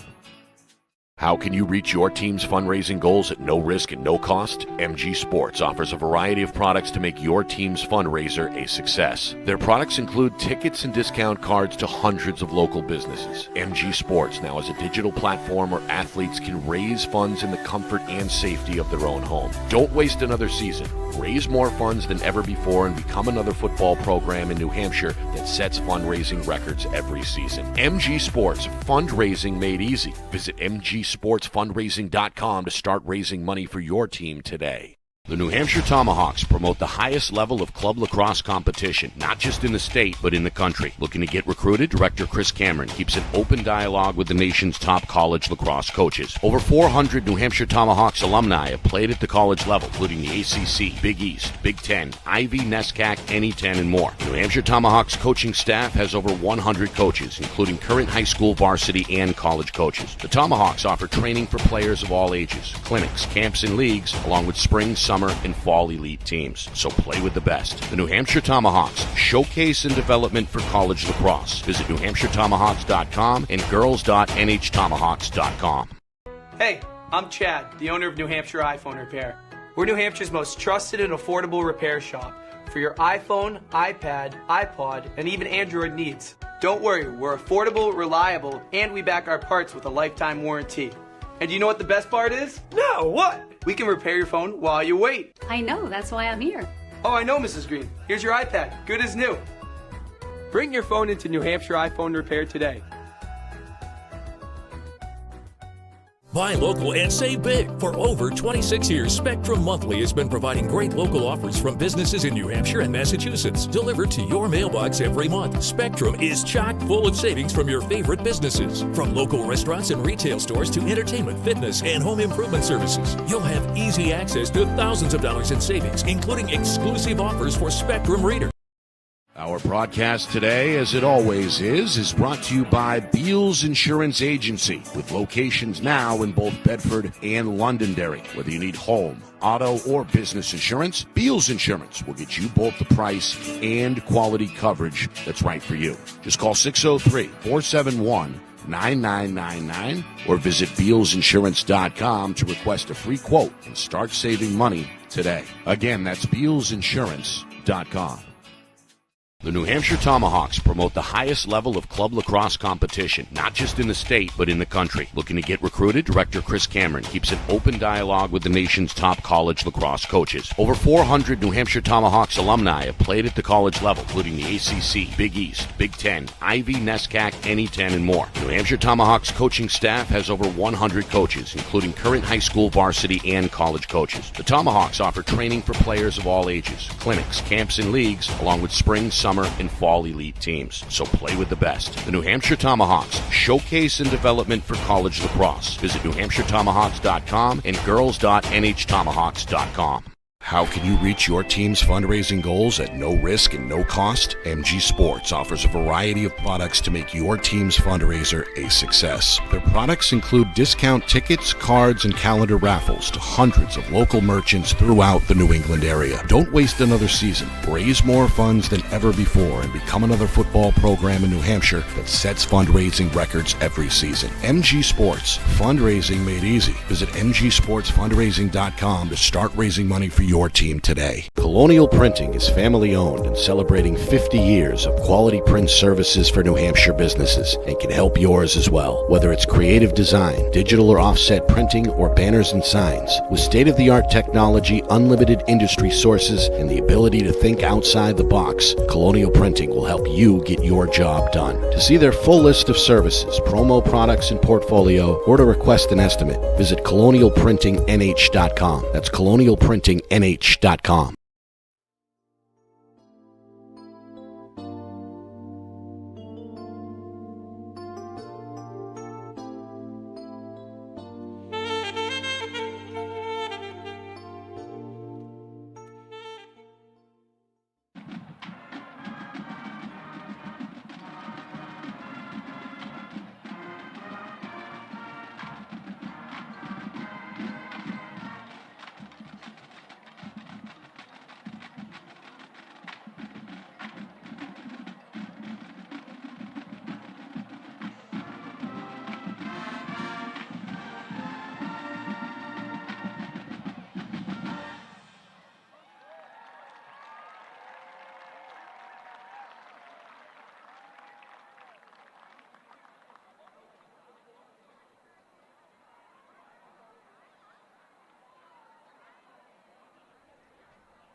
Thank you again to the Lancer Marching Band.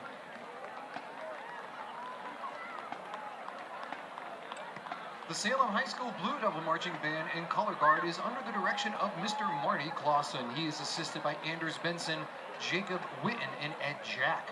The percussion section is instructed by Josh Peakfield, Leah Dunbar, Megan O'Brien, Ali Ross, and Jacob Chartrain. The color guard is instructed by Angela Coulot, Tiffany Robotham, and Rob Godin. Alexis Robotham, Heidi Reisland Barnes, Kim Bolduc, and Javier Sosa.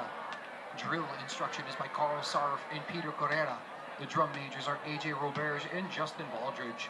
The color guard captains are Lev Lacharite and Leah Moore. Drum captains are Nick Olson, Jack Atkins, and Callie Roy.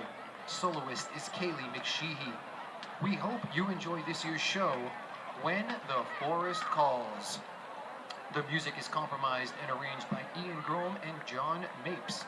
Percussion arrangements are by Josh Peakfield and Front Ensemble. Arrangements are by Leah Dunbar. Visual design by Carl Sark. Ladies and gentlemen, please welcome the Salem High School Blue Devil Marching Band in color guard.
Halftime here in Haverhill.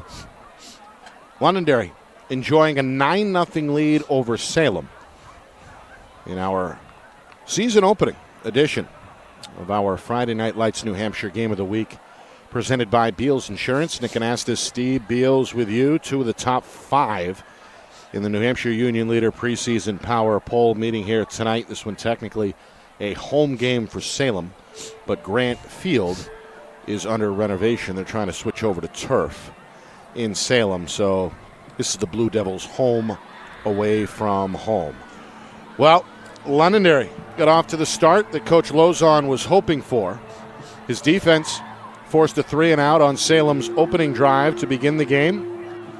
And then his offense put together a multi-play 55-yard drive capped off by a 4-yard touchdown run by junior Adrian Cruz, who was busy for the Lancers in that first half. It was a 7-0 Londonderry lead midway through the first quarter. Then in the final minute, a big punt from senior Devin Bowles pinned Salem inside their own 3-yard line. 2 plays later, 2 points are on the board for Londonderry as the defense comes up with a safety. 9-0 Lancers was our score after one. Then both teams with some takeaways in that second quarter. Yep. Offenses put together some momentum, but for one reason or another, the score remains 9-zip as we get set for the third quarter. Yeah, when you look at offense and defense and put those aside for a sec, the two remaining elements of the game are special teams and turnovers. And both teams have turned over, but the turnover when they were working down the field here, the first one on the crisscross that got loose, I felt as though that was a big time for Salem to finish that drive, and the complexion of the game, at least on the offensive side of the ball, would be, that would have made a big difference in this game for sure. Then you're down again in the 4-yard line, and you can't score. But yet, and then you have a safety. You have a safety. I mean, special teams, clearly, I think that Londonderry has the advantage in special teams in this game so far. I think that's a factor. But there's an inside-out part of this game that when you review it, there's a lot of things that Salem is doing to a championship game team that's just been built let's not call it a dynasty, but a heck of a program Coach Loson's got going over there. And I think that Salem is moving the ball against probably 2 out of the 3 or 4 of the best opponents they're going to face all year. Salem can move the football on offense. But the thing that really impresses me is the defense of Salem, because they were the team I was wondering what they would be. Londonderry, you just know they're going to reload every year. Both of these teams are for real. 9-0. Doesn't have to be, but it's 9-0. Londonderry will feel a lot more comfortable, I'm sure, coming out with a good drive here to bring the ball down the field. But some of the numbers, good teams. Steve, unofficial, of course, from that first half. We mentioned Cruz. He had the 4-yard touchdown run for Londonderry, the only offensive score of the game so far either way. By my count, 64 yards on the ground in that first half to lead the Lancers. Quarterback Sam Ogden is right behind him, 52 yards on the ground, and then he had that 39-yard catch to conclude the first half. He did throw 1 interception in that first half. And then Salem, Colin Salkovitz has continued to provide the steady hand for Coach Abraham. 44 yards, a team high on the ground in that first half. Kevin Tedisco has been kind of bottled up. 5 carries for 21 yards offensively. Boy, it seemed like he had more than that. I don't know. I don't know. He had some pretty solid running there, I thought, but I thought it was more than 21, but maybe not. Sometimes you see them at the right time. I think both of these coaches are coming into this game are going to be very well off by playing this game the first game of the year. Win or lose, whoever loses wants to be in a tight game where they knew they had a chance. And the winner goes home with the spoils, no question. But coming off of this game, when they go in to play some other teams, I think you're going to see these teams. Both of these teams are going to run up some serious numbers against many of the opponents they're going to play this year. I'm liking what I'm seeing.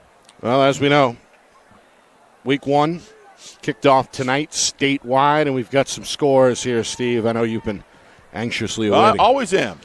We also have a final, by the way. Already? One game has gone final. Must have started early. Keene put up 42 in a win over Spalding, 42-7 in a game that kicked off at 6:30 out west. So Keene welcomes themselves to the winner's circle in 2024 with a big Spalding blowout with a brand new coach over Red Raiders. Brand new coach. And their new coach. Yep. Halftime on the Seacoast, Winnicott doubling up Portsmouth 14-7 in that long-time rivalry.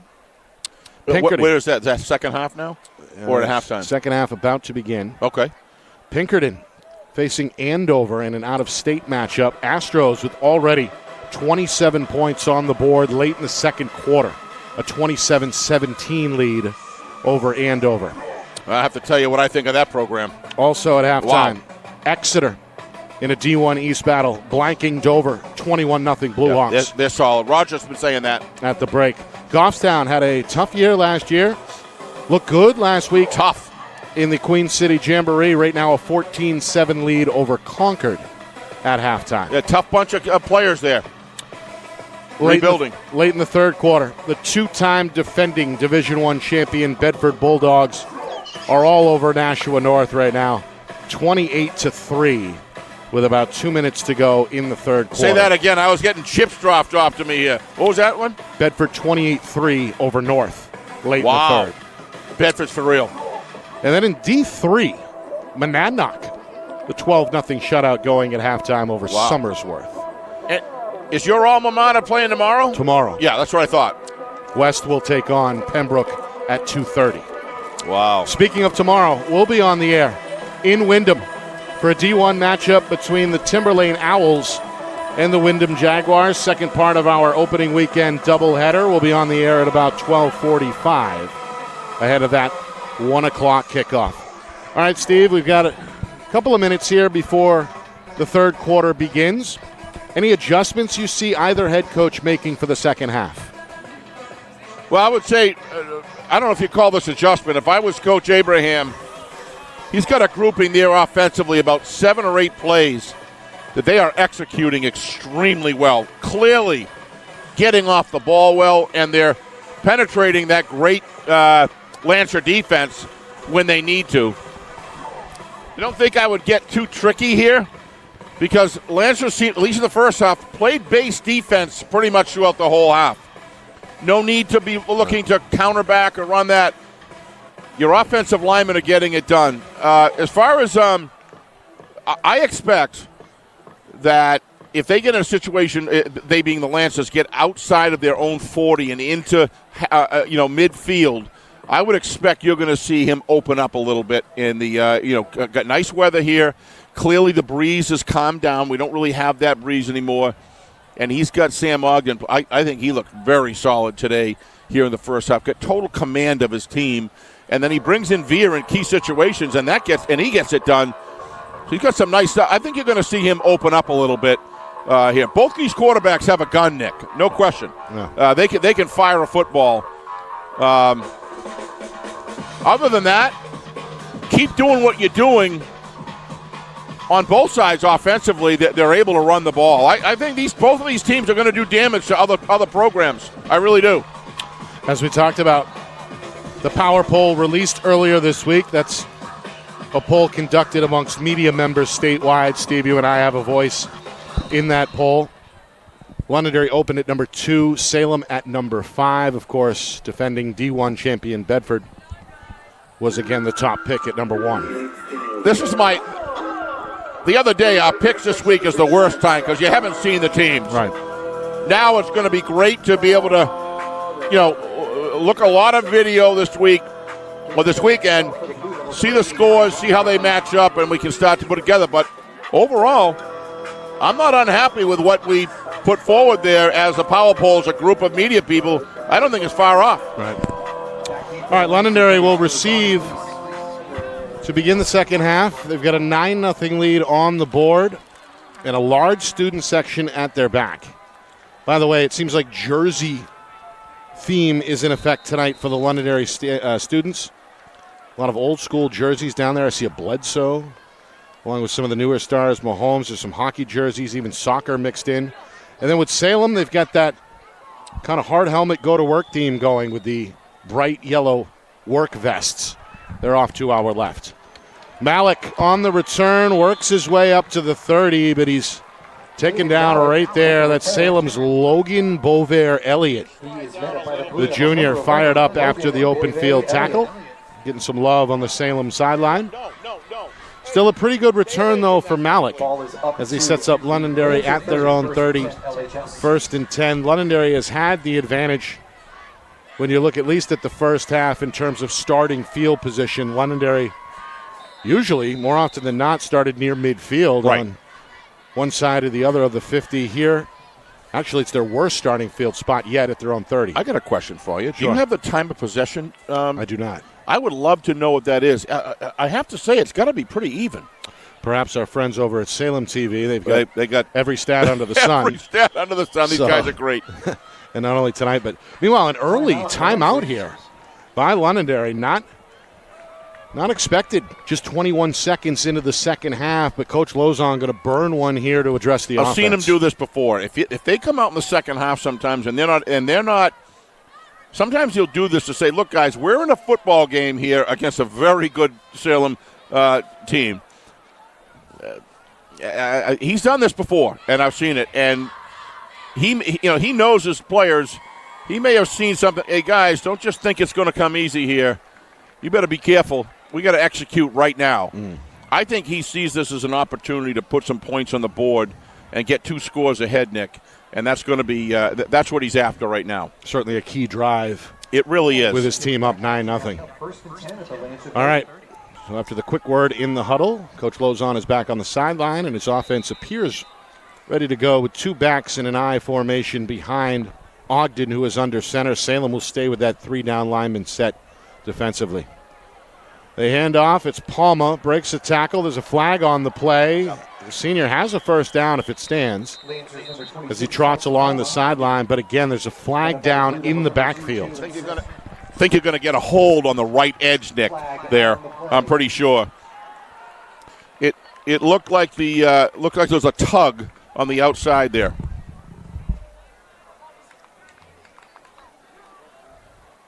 Yeah, I think there was a tug.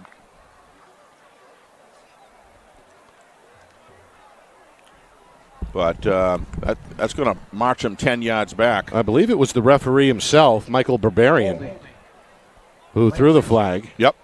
And he's going to announce the hold here. Steve, you were right on it. Yep. So Londonderry, they absorbed a 15-yard personal foul penalty late in that second quarter. That accounted for most of the penalty yardage. In fact, half of it. They had 3 penalties for 3 for 30 in the first half. They're going to tack on 10 here. And now facing a 1st and 20 from their own 20-yard line. A pistol look. They give to Palma again, and he breaks loose on the right side. He's got a first down. A 24, maybe a 25-yard gallop. Salem's leading tackler, Kalen Smith, makes another stop, but not before Londonderry moves the sticks. Yeah, almost looked like kind of a prevent-style defense there, Nick. Sometimes you just got to step up to the defensive line and get your linebacker course stepped up. You got 1st and 20. Get some penetration. Get some outside containment. It almost looked like they had the hands just kind of backing up. And, boy, that's the wrong running back to do that with. He does not look like a fun guy. Look at that nice move outside. Yeah, just domination at the line of scrimmage. As simple as that. Palma just 3 carries, 10 yards in the first half. Rips off 25 there on his first carry of the third quarter. Ogden on a run action play. Going to bounce to the right side and pick up another first down. Yep. 13 more for Ogden. He's up to 65 on the ground now. Hughes escorted him out of bounds, but again, Londonderry starting to build some momentum here on this opening drive of the third quarter. Bringing out Villa here, doing that same thing again, moving around with the quarters, getting a different look. Coach Lozon and offensive staff seems very comfortable with doing this.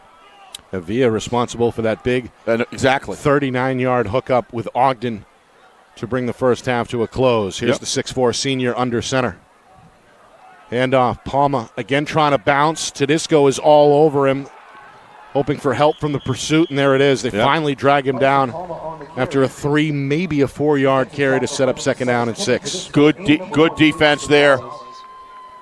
He was holding on for dear life, and he had a lot of jerseys, blue jerseys, coming to support. So Palma, 2 straight carries, and now Villa, after receiving instruction from the sideline, going to trot back into the huddle. Yep. Lancers scored on their opening drive. It was a 4-yard touchdown run from Adrian Cruz. Neither offense have been able to put points up since. Just over a minute gone by, third quarter. 2nd down and 7 officially. Empty backfield. Villa calls his own number.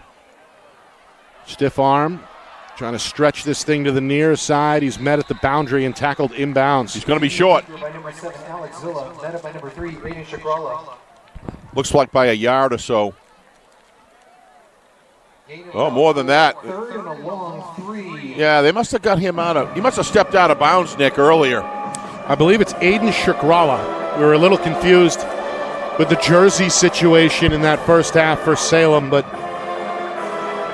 our friend Andre just set us straight. That's Shikrala, the sophomore, number 3 in blue, with a good tackle to prevent the first down. 3rd down and 3. 2 minutes in, third quarter. Londonderry hoping to keep a promising drive going. Got a wing back to the right side, a tight end left. The lone back is Palma. Yeah, he's going to go to the shotgun. Yep. Villa takes the pistol snap, fakes the handoff, and now trying to survive, and it's not going to happen. Broken play. Tackle behind the original line of scrimmage by Jack Marconi. the junior. First man in the backfield was the blue. Able to He either sniff opened it up out. on the wrong side, Nick, or the running back went to the wrong side. I don't know, but regardless, it's a broken play, and that's a big, big play for the for Salem there, Nick. Big play. Fourth down. Yeah, loss of 3, 4th down and 10. Yeah, he's just gonna continue with it rather than punt it. Little surprise here. We may see a pooch punt. Yeah, well, that's what I'm wondering. Or now we see now a they're gonna shift bring the unit out in Yep. personnel as Yep. Ogden trots to the sideline. Yeah, and Bowles is going back to punt. Bowles had a couple of beauties off the right foot in that first half. Meanwhile, Londonderry going to use another timeout. They burn one 21 seconds in. They take one here just over 3 minutes gone off this third quarter clock. I don't think he's happy with what's going on here at all. I think he sensed, as I said earlier, Nick, I think he sensed a little bit of complacency maybe, and he's trying to charge his guys up and let them know that, look, we got a game on our hands. This team's here to try to win. Part of it may be trying to iron out some of those week 1 kinks Don't as know. well. Don't perhaps. know, but there's obviously some confusion there. Isn't very often that you see a broken play where a quarterback opens up on the wrong side or the running back goes for the handoff on the wrong side. Whatever it is, you don't see that from the Lancers very often. So you could be exactly right there, Nick. They may be just trying to. Yeah. So they're down 2 timeouts and have 1 remaining. Lancers in punt formation. Meanwhile, they're going to send Villa back. Yep. With Bowles just 3 yards deep. Villa from 10 yards deep gets it off the right foot.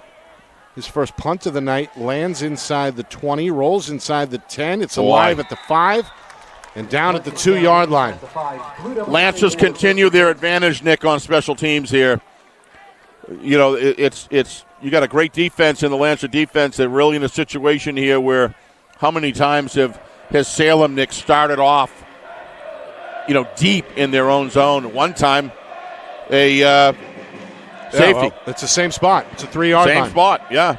Late in the first quarter, trailing 7-0, we saw Devin Bowles with a punt that pinned Salem at the 3-yard line. This time it's off the foot of Villa, but the result is the same. In fact, the ball is spotted just inside the 2-yard line this time, with just over 3 minutes gone by here in the second half. So again, a very dangerous situation here for Salem. Chartnett's the quarterback. Handoff to Disco. Left side run. Trying to fight his way upfield, but it's just not going to work. As again, the edge is flooded by the Lancer defense. A 1-yard carry as he fights his way out to the 3-yard line. Meanwhile, there's a player shaken up for the Lancers over on that far sideline. Officials timeout. And now a lot of timeouts. Official timeout is going to stop the clock. That's Colby Waldron, who has been busy defensively for Londonderry. You can see he's down along that Lancer sideline at about the 15-yard line. So important when you come out for the beginning of the season. You want your team healthy, Nick.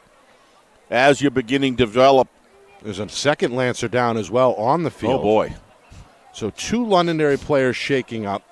They've got Waldron, the good news, on his feet. Appears to be a cramp there, Nick. If you look at the way the EMT or paramedic is working, it looks like they're stretching that leg out again. I could be wrong, but that's what it looks like. Let's hope that's the case. So we've got a break in the action with 8:23 to go, third quarter. If you're just joining us, Londonderry put 9 points on the board, all in the first quarter. A 4-yard touchdown from junior Adrian Cruz, followed by a safety in the final minute of action. Both teams exchanged field position, had a couple of key takeaways in that second quarter, but the score did not change. Yes. Londonderry put together a couple of first downs to begin this third quarter before punting the football inside the 3-yard line, and here is Salem facing a second down and 9. Meanwhile, good sign. Yeah, Devin Bowles. As Devin Bowles was that second player down. He is on his feet, but walking to the sideline with a noticeable limp.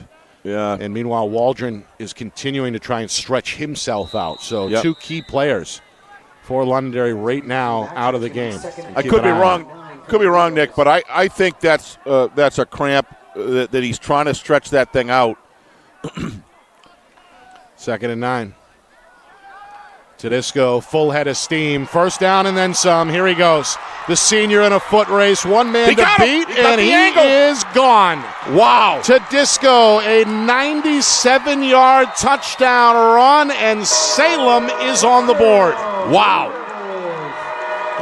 The senior found the seam, hit the gas, and it was all green grass and white stripes after that. He is showing me, Nick, he's got that outside speed. That was, you have to have speed to break that angle.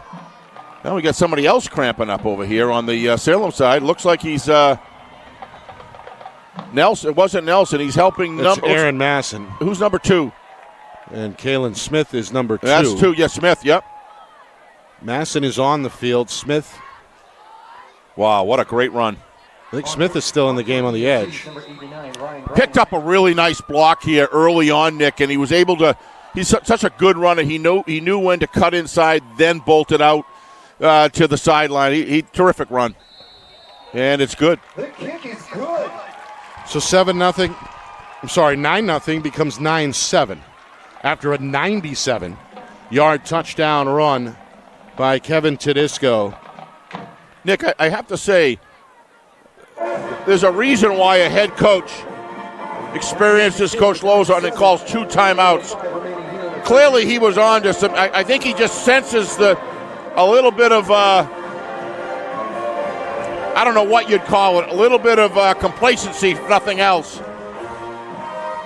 Salem with a counterpunch. Yeah. After being shut out in the first half, they come up with the game's longest play. You got to admire that.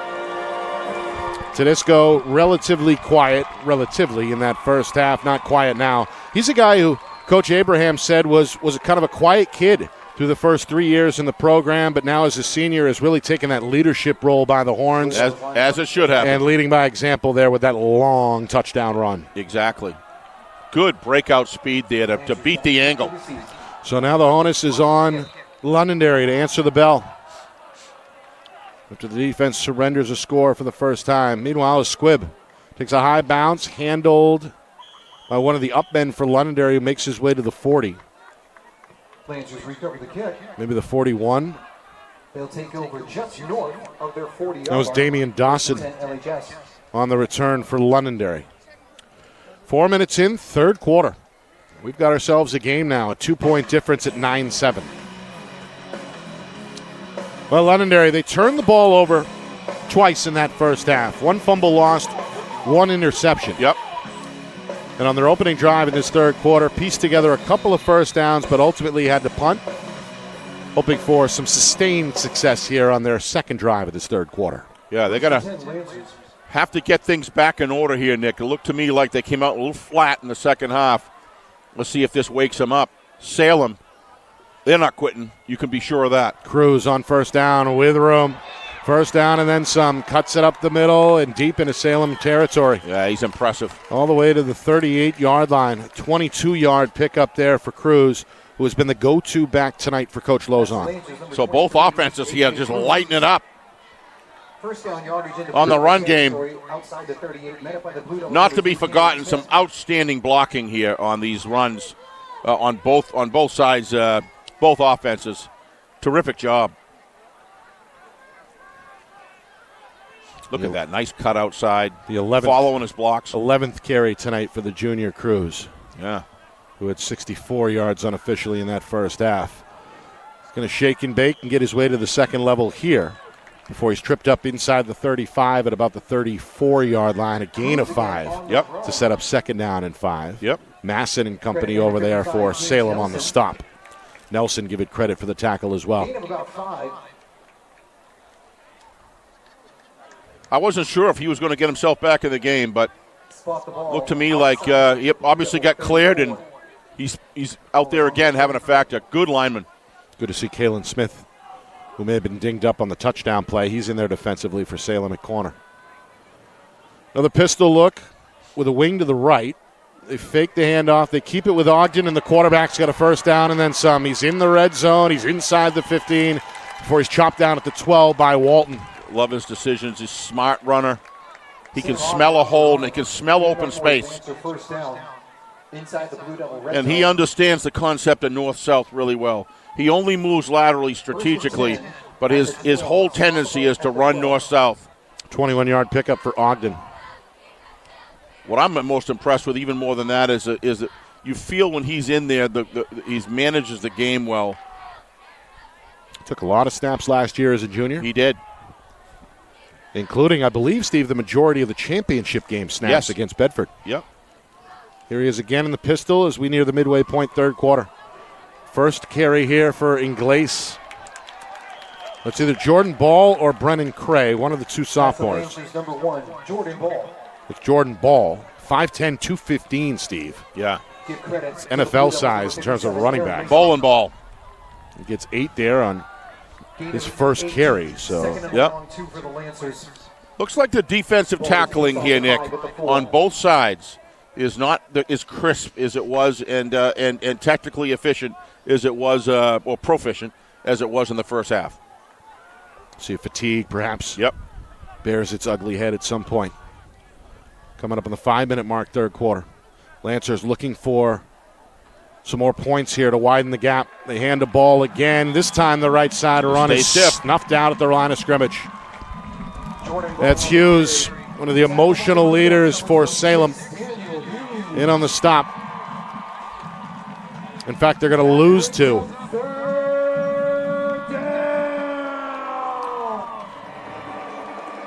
Salem hoping the defense can hold. Londonderry, they could still pick up a first down.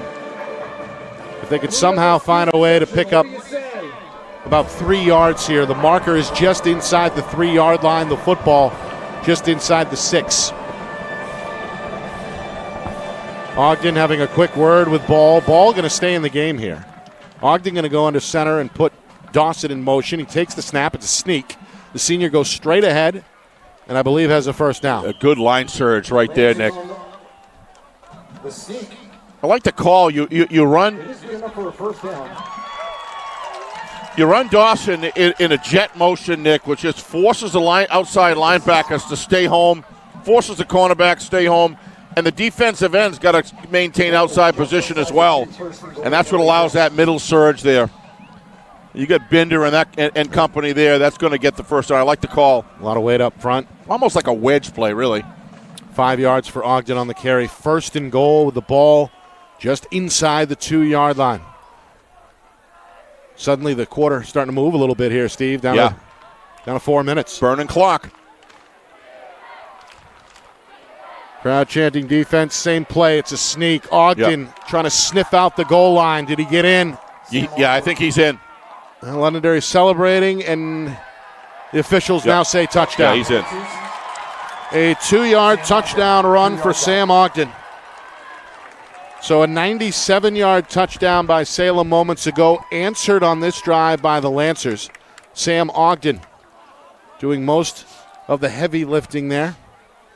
Gets into the end zone to make it 15-7, and now Thompson with an important extra point kick here, Steve. The difference between a 1-score game and a 2-score affair. Yep, this is a big play here, Nick, because points are hard to get today. Yep. And it's a 20-yard extra point try for the lefty. The veteran senior kicks. It's good. It's good. Again, just sneaks it inside that left upright. So the extra now you're point, looking at 9 points. Yep. Got to score twice. 16-7 our score. Yep. Coach Lozon really staying close to the vest. Very conservative on offense, I think, Nick, overall, compared to what you would normally see. And I'm sure that he's feeling a little better after that last touchdown, being able to answer back there. But don't count Salem out here for 1 second. They have they really have come out here in the second half. To me, it was if there was any sort of a little flat, it was the Lancers. They got it done here, but Salem came out in the second half ready to play. Let's see what they can do here. But let's not underestimate how important that 9-point lead, getting that back quickly, is for the psyche of the Lancers. Londonderry built up that 9-0 lead in the first quarter. Adrian Cruz with a 4-yard touchdown run on Londonderry's opening drive. They added a safety in the final minute of that first quarter. Yep. And the score remained 9-0 at the break. Salem, the opening minutes of the third quarter. As safety is kind of like scratching a little bit, but that could wind up being the difference in the game, Nick. Salem got on the board with a 97-yard touchdown run. Meanwhile, there's a Lancer player down. Needed. As the cramp Boy, continues these guys to are cramping up. Yep. Players on both teams tonight. That's Caden Malik, who is literally down in what looks like some pain. So the officials do call the timeout. Meanwhile, back to the recap for just a moment. Earlier in this third quarter, the 97-yard touchdown run, the longest play from scrimmage either way for Salem's Kevin Tedisco. Where was the EMT here? Put Salem on the board and cut Londonderry's lead to 9-7.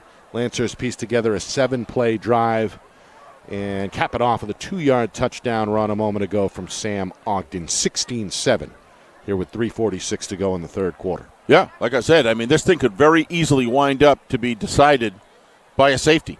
And, boy, I'll tell you, it is not hot by any stretch.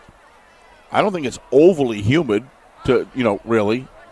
You wonder if this is a hydration issue or just beginning of season. Yeah. Just game speed now and just extending themselves. You can't simulate 4 quarters of game action. No, you can't. You can't. No. So we've got Malik now on his feet and heading to the far sideline. Coach Lozon keeping an eye on his senior. So the body's starting to pile up, so to speak. Yeah. Did he come off? Yeah, he's going off. He's walking pretty good right now, but we saw Waldron and Bowles at the same time, same play. Yeah, both have to leave, and we'll see what their status is here momentarily. Meanwhile, Thompson finally given the green light to kick this one off after his teammate Malik is replaced. He's got it teed up at the 40, swings the left foot. This one headed towards Salkovich, who makes the catch inside the 15, trots his way out past the 30. Ooh. Where he spun down from behind at about the 35-yard line. Looks like it got a little face mask on that play, Nick. Take a look. Yeah, got hit up high before he was finished off by Damon Dawson, who has been busy tonight in all 3 phases, really, for Coach Lozon. All right, so Salem facing a 2-score deficit yet again. Trailing here 16-7, hoping the offense can come up with an answer.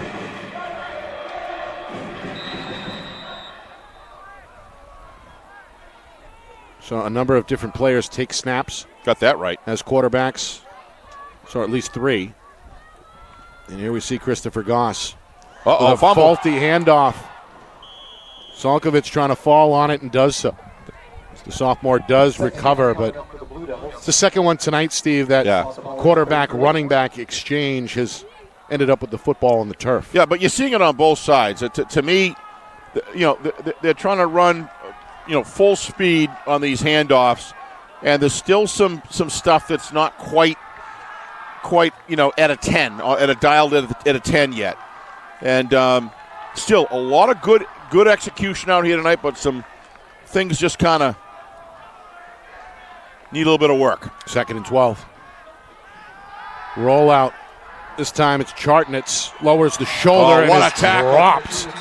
That's Dawson, Steve. I've been calling his name all night. Unofficially 5 tackles in that first half. A good solo stick here. And as a result, no gain. They're giving the original 2 yards back, so 3rd and 10. That is what, if you want to look up form tackle in the dictionary, that's it right there. Big stick. And that happens from that's developed early on from the youth level, where they learn, very quickly to, throughout those years, how to form tackle properly. And as they grow, it just stays with them. Good fundamental practices on fundamentals. Big 3rd and 10. Goss, pump fake, quick throw, near side, nearly intercepted. Broken up, incomplete. Good dive on the ball by Palma. High risk pass, Nick. You're going backwards, and then you're going to fire the ball to the side to the sideline. that usually spells pick six, or many times does, or at least an interception. Very fortunate there that they're punting right now. Nonetheless, a 3-and-out forced by the Lancer defense. Malik, he's back in the game, and he's back deep as the punt returner here for Londonderry. Good to see him on the field. Oh, what a punt. This one off the foot of Ryan Bryant. It's going to land inbounds along the sideline, then bounce out of bounds at around the 26-yard line. So that is where Londonderry will take over. We're going to build on a 9-point lead here inside the final 2 minutes of this third quarter. We welcome you here inside of Trinity Stadium in Haverhill. Technically a home game tonight for Salem. Their field is under renovation. Londonderry and Salem, two of the top 5 teams statewide in the preseason poll. Lancers, after making trips to 4 of the last 5 Division I championship games, opening up the season here on the road. Steve, kind of an odd schedule this year. Yeah. First 3 on the road before they open up their home schedule against Pinkerton in the Mac Plaque game in Week 4. Yeah, you don't see 3 away games very often. No. Don't really know what constituted that, just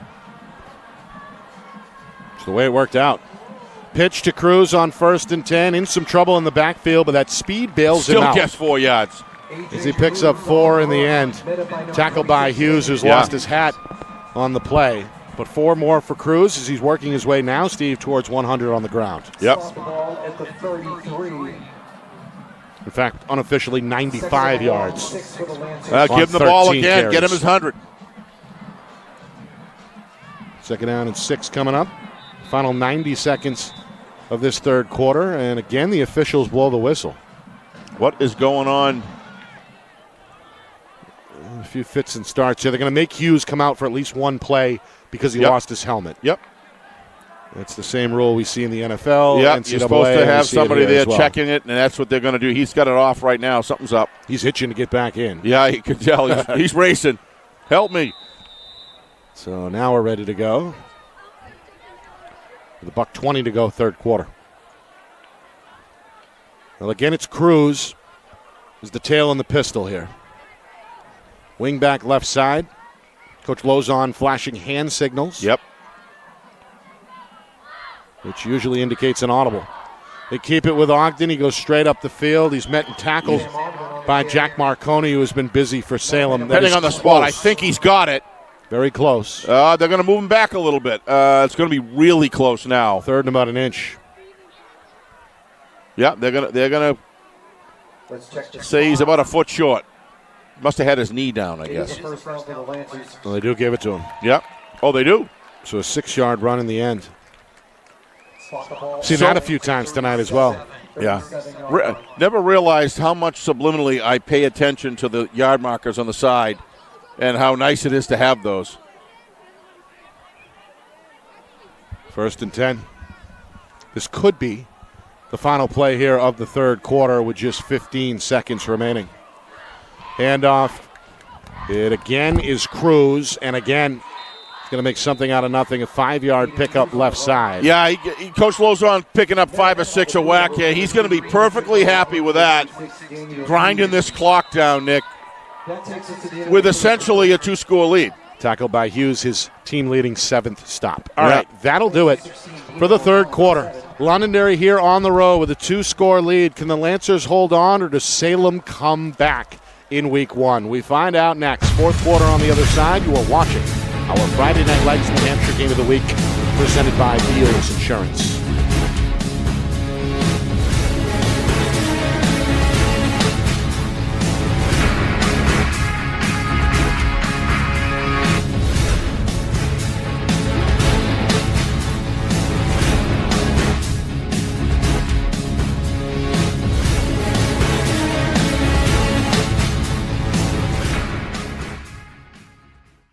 Our broadcast today, as it always is brought to you by Beals Insurance Agency, with locations now in both Bedford and Londonderry. Whether you need home, auto, or business insurance, Beals Insurance will get you both the price and quality coverage that's right for you. Just call 603-471-9999 or visit BealsInsurance.com to request a free quote and start saving money today. Again, that's BealsInsurance.com.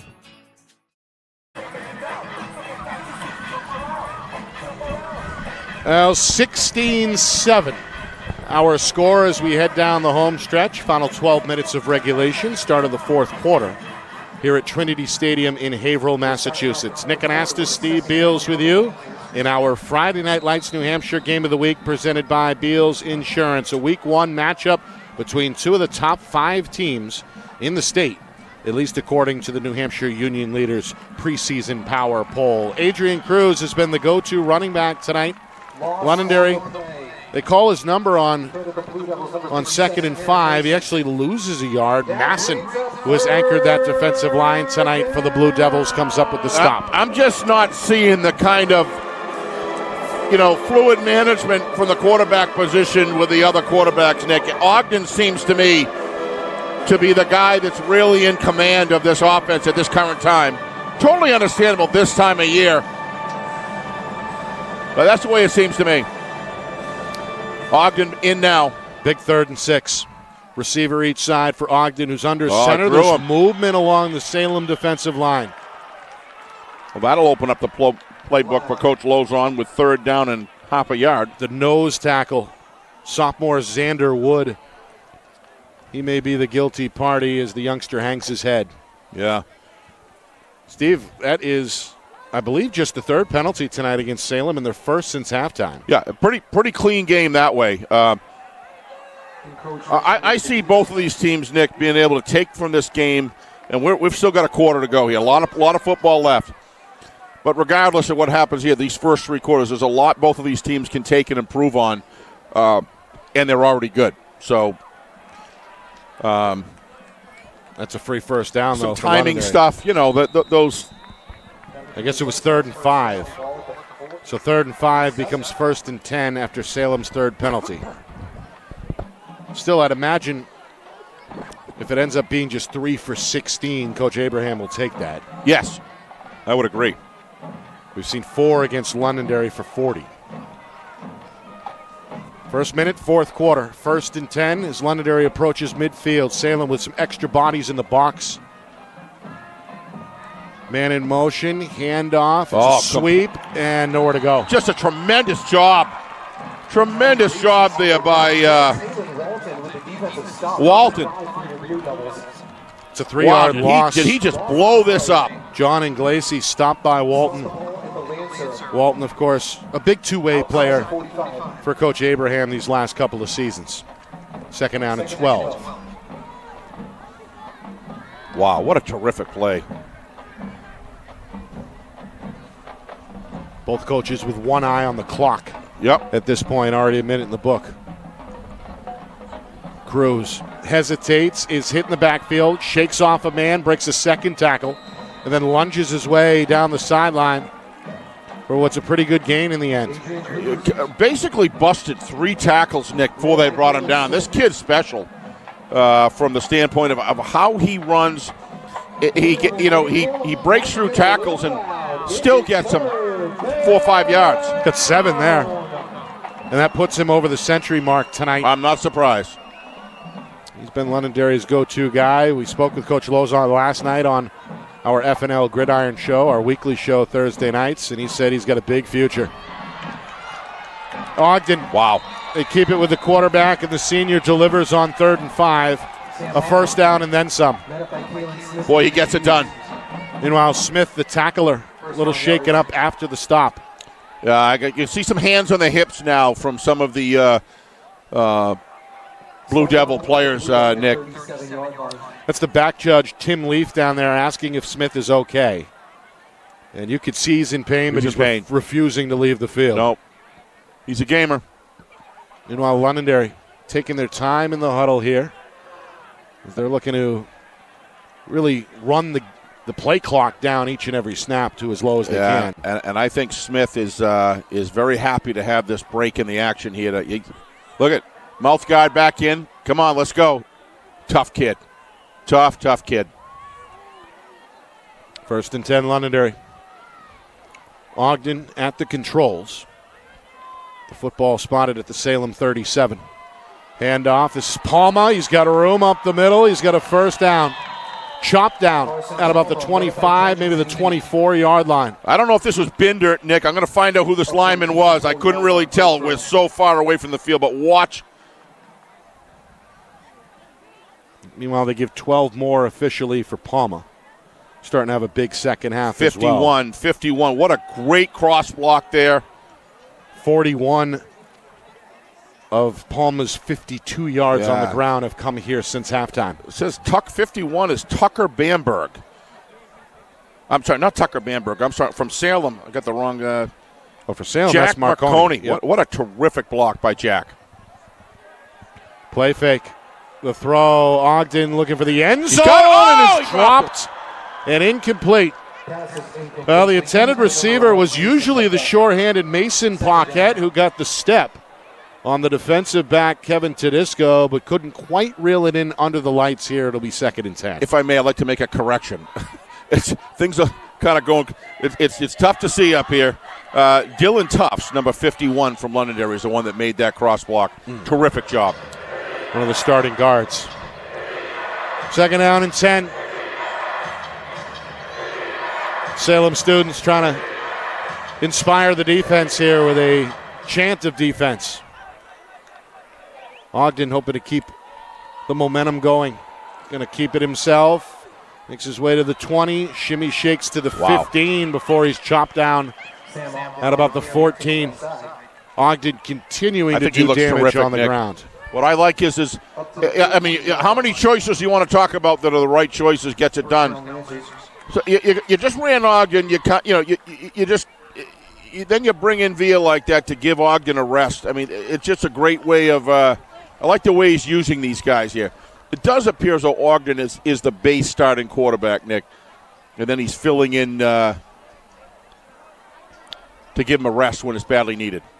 He's over 100 on the ground tonight as well. Look at that slide step. That's Palma. Wow. He's at the 5. He's hoping he can keep his momentum going to the goal line, but he stopped just shy at the 1-yard line. Yeah. He is. He's impressive.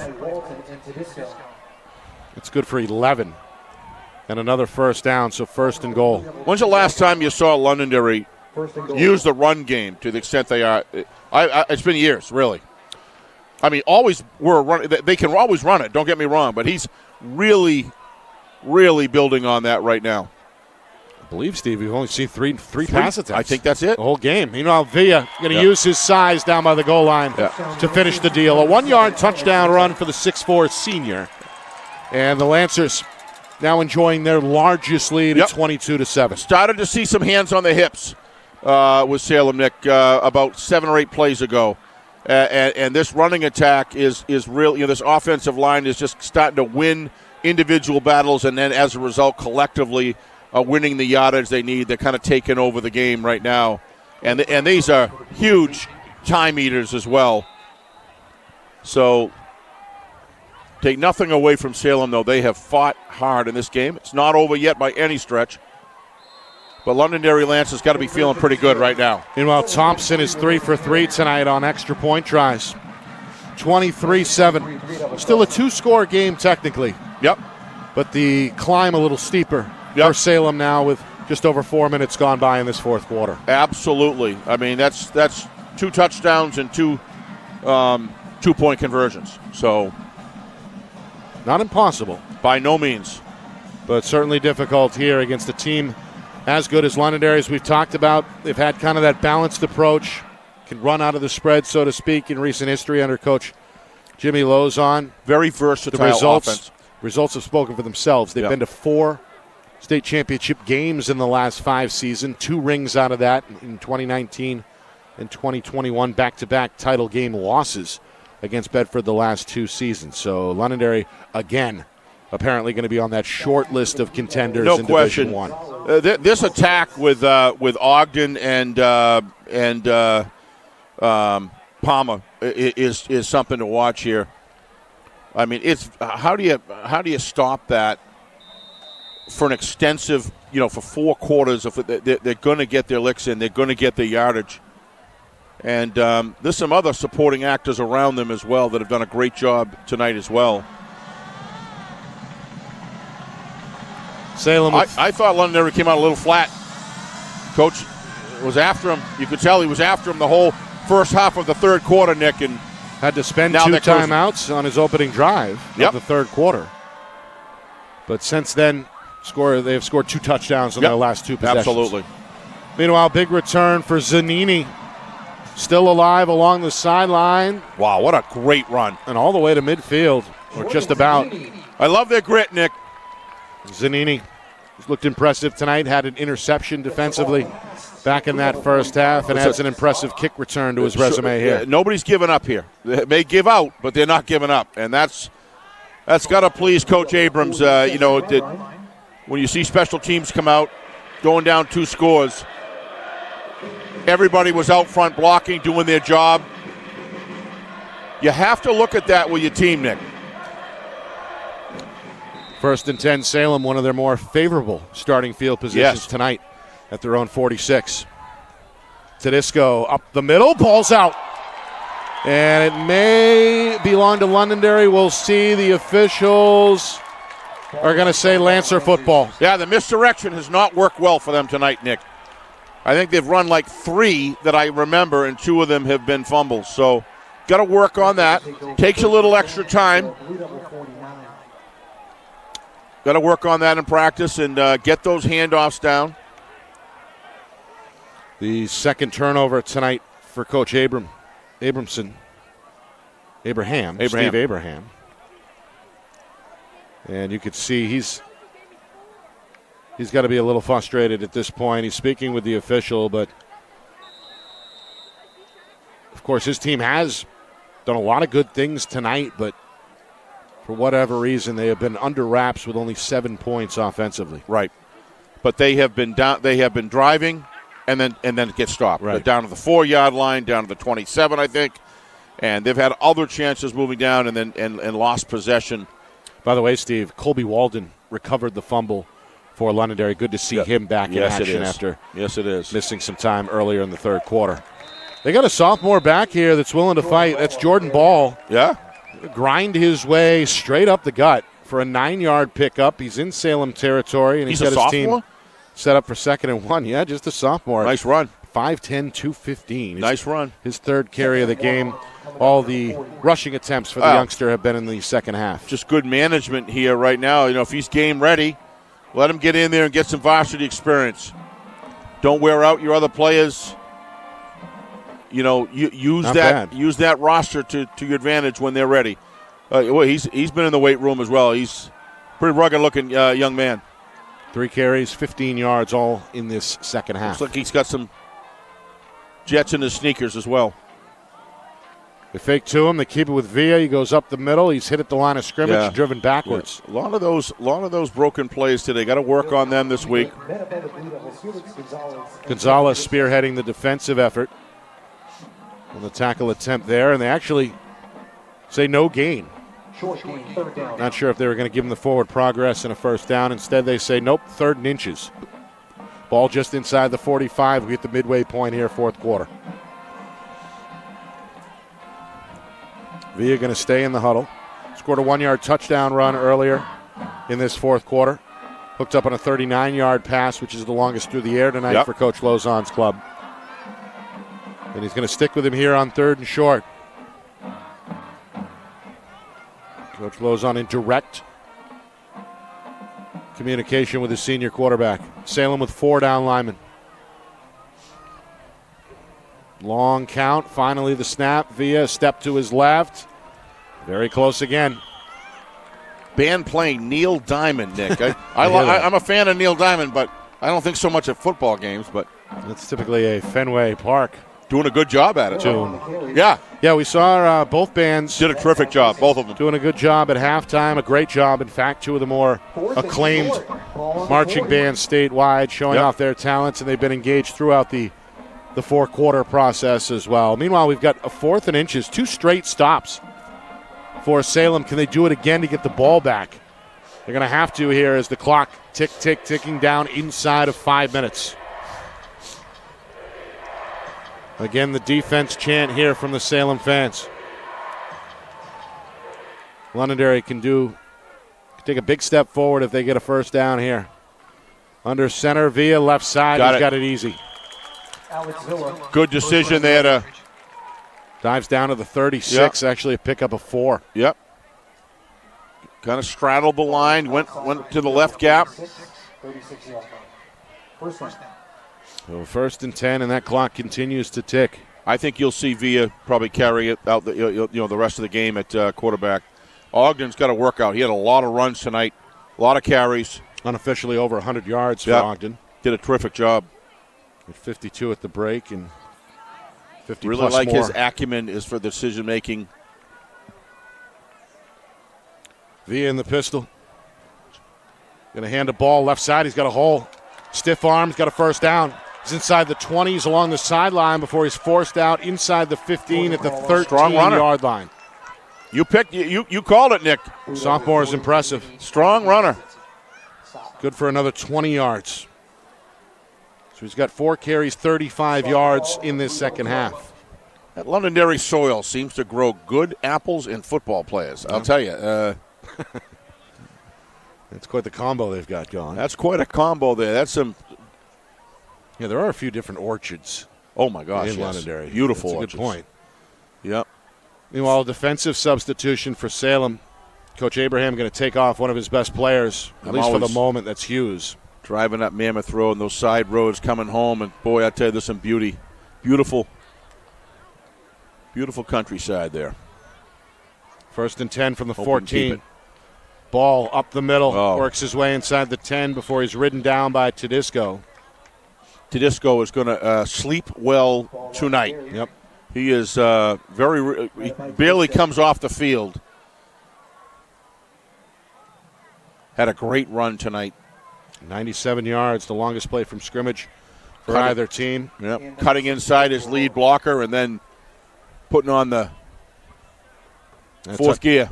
That long touchdown came back in the third quarter. Londonderry led 9-0 after 1, 9-0 at halftime. 16-7 to begin this fourth quarter. And they go up the middle here, and they're going to add 6 more with a touchdown. Is that ball? I think it is. It is. The sophomore got himself a touchdown. Jordan Ball going to score from 14 out. And Londonderry starting to send some fans to the exits here with just over 3 minutes remaining. It's 29-7. Yep. You began to see it, Nick, about 3 or 4 minutes left in the third quarter. You could just see the hands on the hips defensively for the Blue Devils, who've been fought hard all night long, still are now. But this offensive line and this offensive attack of the Lancers is just too much. Been a little too strong. Thompson 4 for 4. So he splits the uprights on that kick, 30-7, with 3:10 to go in this fourth quarter.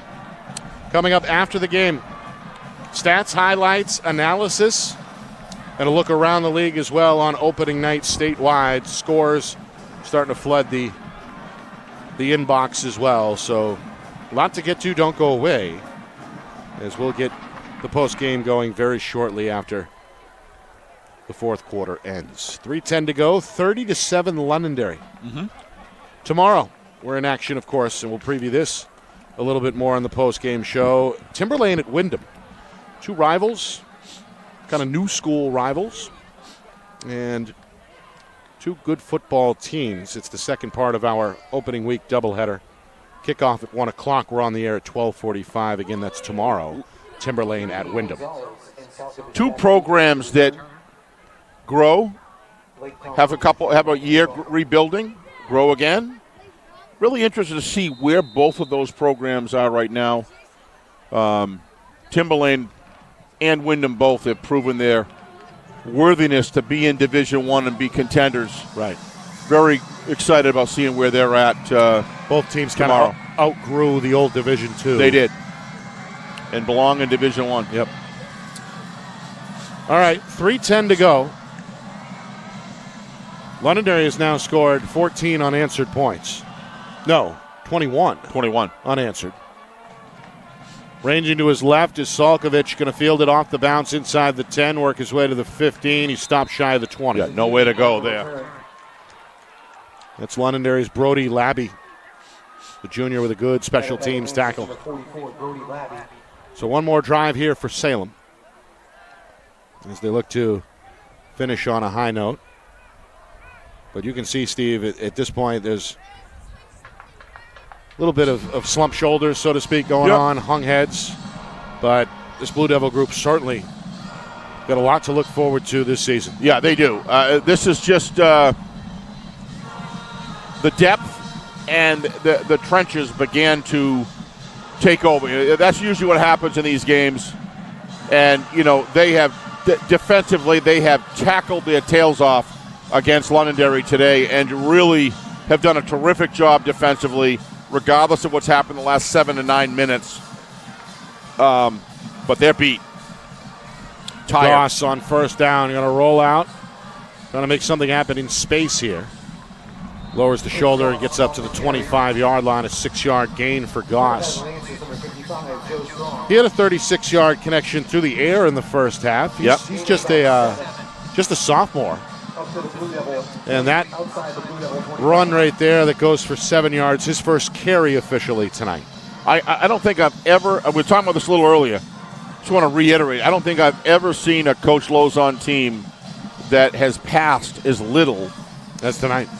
Yeah. And to still be able to pump up 30 points on a team like Salem is pretty impressive.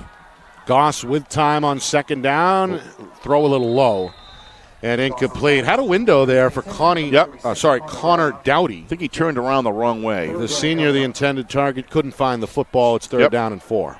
2:15 now remaining on the fourth quarter clock. Well, Nick, this is a big milestone for us. Last time we were here, we walked out of here with our tail between our legs. With a minute 8 into the game, we lost all of our ability to broadcast. And, boy, I'll tell you, that was a pretty depressing afternoon for me. We were going home and everything, and I know it was for you as well. And it was a long ride, for sure. We've come a long way. Ben was involved in that, trying to help us. Yeah, that was back from down in Virginia, I believe. You are referencing the 2019 matchup between these two teams. Yep. Very early in the season back in 2019. Meanwhile, Goss going to air it out, showing off the gun. It's up for grabs, and it's caught. Wow. And he's going to get an interference call as well. On the catch is, again, the youngster Logan Bovair-Elliott. Able to twist and turn before he hauled that one in. Again, a flag is thrown. Came in at the tail end of the play, and you're right, it may be interference against Londonderry. No, are they going to say it's against? Are they going to say it? It's on the offense. Must be a push-off. We'll see if we can take a look. Kind of a tough call there for Bovair-Elliott. I didn't see that, but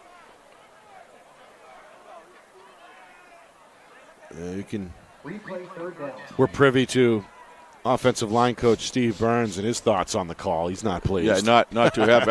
I got to tell you, I didn't see it, but nevertheless. So they're going to march it back 10 yards. We're up here in the nosebleed, so must have missed something.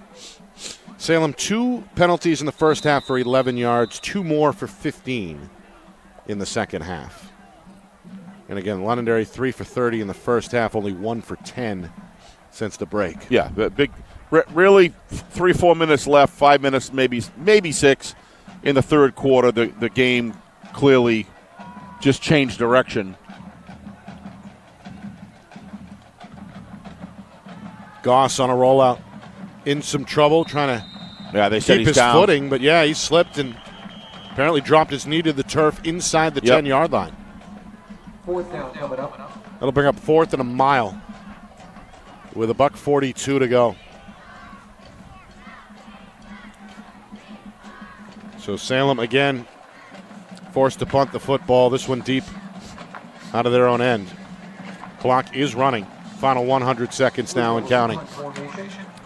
Reminder, we're just getting going. Post-game coverage includes stats, highlights, analysis, and Week 1 scores as well. So great having both bands here tonight. Yep. Always enjoy sitting here at halftime, and certainly hope you folks enjoyed it as well. From out of the end zone, the block is got on. It off. Bryant just barely got it off. Returned by Malik along the sideline. He reaches the 30. Tries to scrap out a couple more, close to the 36, maybe 37. A good return. Minute 6 now remaining. Salem, I believe, still has all 3 timeouts if Coach Abraham wants to use them. Well, I doubt he will use them. If Coach Jim kneels in a victory formation, then I doubt you'll see him use it. Yeah. Maybe. I don't know. Well, the crowd, I'll bet you, is 3/4 gone. But I'll tell you, Nick, this is a huge set of bleachers here that holds thousands of people. And this place was better, almost 3/4 full. Yeah. There's a lot of people here tonight. So that's great to see. We're at Trinity Stadium in downtown Haverhill, Massachusetts. Again, Salem, their field under renovation. Grant Field back at Salem High School. So at least the majority of the games in 2024, the majority of Salem's home games will be played here. More running for ball. He goes up the middle. He lowers his shoulder, and he ends up at the 10-yard line. Another 12-yard gain for the sophomore, who has been a big factor in this second half for Londonderry. Good-looking runner. Again, he's got that really pro running back physique. Forward lean. At 5'10", 215. Yep. Just another weapon for Coach Ball. Again, Coach Lozon. The primary runner tonight was Adrian Cruz. Led Londonderry in carries and ground yards rushing. Carson Palma was instrumental He as was well, something tonight, wasn't he? especially in the second He's got half. this tricky sidestep on both sides. He can do it on both sides.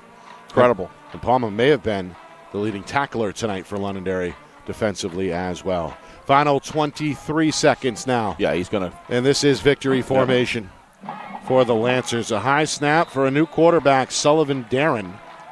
6-foot sophomore drops the knee, and Londonderry is going to put the icing on the cake. A week 1 victory. 30-7 is the final. The Lancers are 1-0. Salem will lick their wounds before taking on Alvern on the road next week. Coming up, full recap, stats, highlights, analysis, and out-of-town scores next. You are watching our Friday Night Lights New Hampshire Game of the Week, presented by Beals Insurance. Our broadcast today, as it always is brought to you by Beals Insurance Agency, with locations now in both Bedford and Londonderry. Whether you need home, auto, or business insurance, Beals Insurance will get you both the price and quality coverage that's right for you. Just call 603-471-9999 or visit BealsInsurance.com to request a free quote and start saving money today. Again, that's BealsInsurance.com. The New Hampshire Tomahawks promote the highest level of club lacrosse competition, not just in the state, but in the country. Looking to get recruited? Director Chris Cameron keeps an open dialogue with the nation's top college lacrosse coaches. Over 400 New Hampshire Tomahawks alumni have played at the college level, including the ACC, Big East, Big Ten, Ivy, NESCAC, NE10, and more. The New Hampshire Tomahawks coaching staff has over 100 coaches, including current high school varsity and college coaches. The Tomahawks offer training for players of all ages, clinics, camps, and leagues, along with spring, summer, and fall elite teams. So play with the best. The New Hampshire Tomahawks, showcase and development for college lacrosse. Visit NewHampshireTomahawks.com and girls.nhtomahawks.com.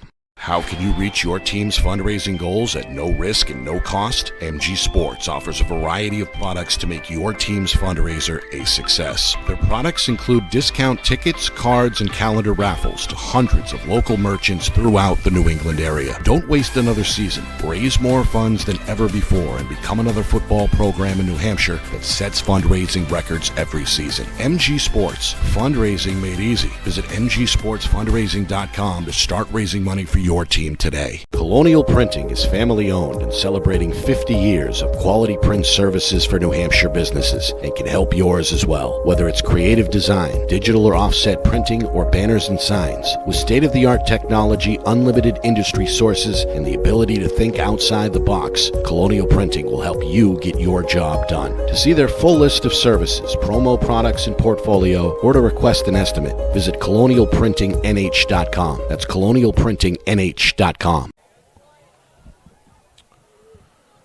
Oh, we're back here in Haverhill.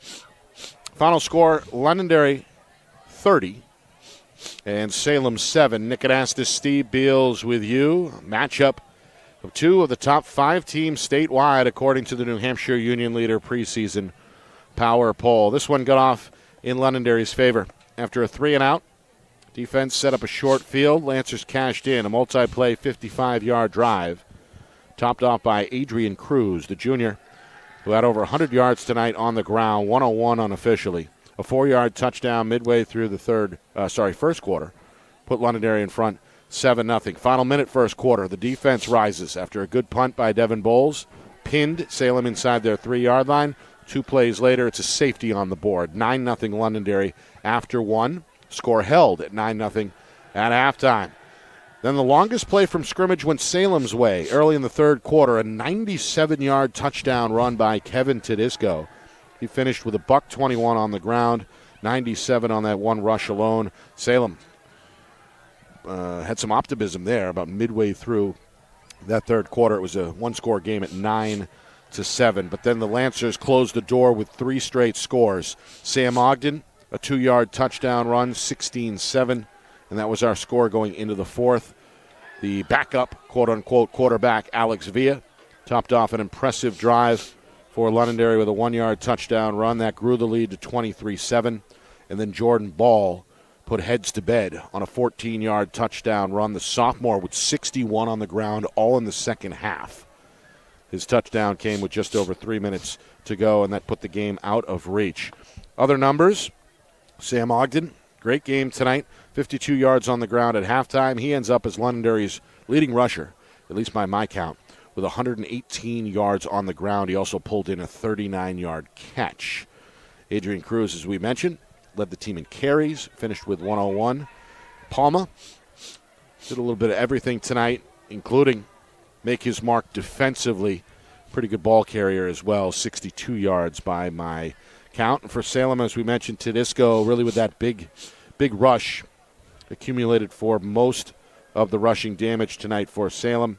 The senior ends up with 121 yards. The sophomore, Colin Salkowitz, had a team-high, I believe, 11 carries, but only finished with 42 yards as he was a non-factor in that second half. Steve, your thoughts on a 30-7 win for Londonderry here in week number 1 over Salem? I think don't look at the score.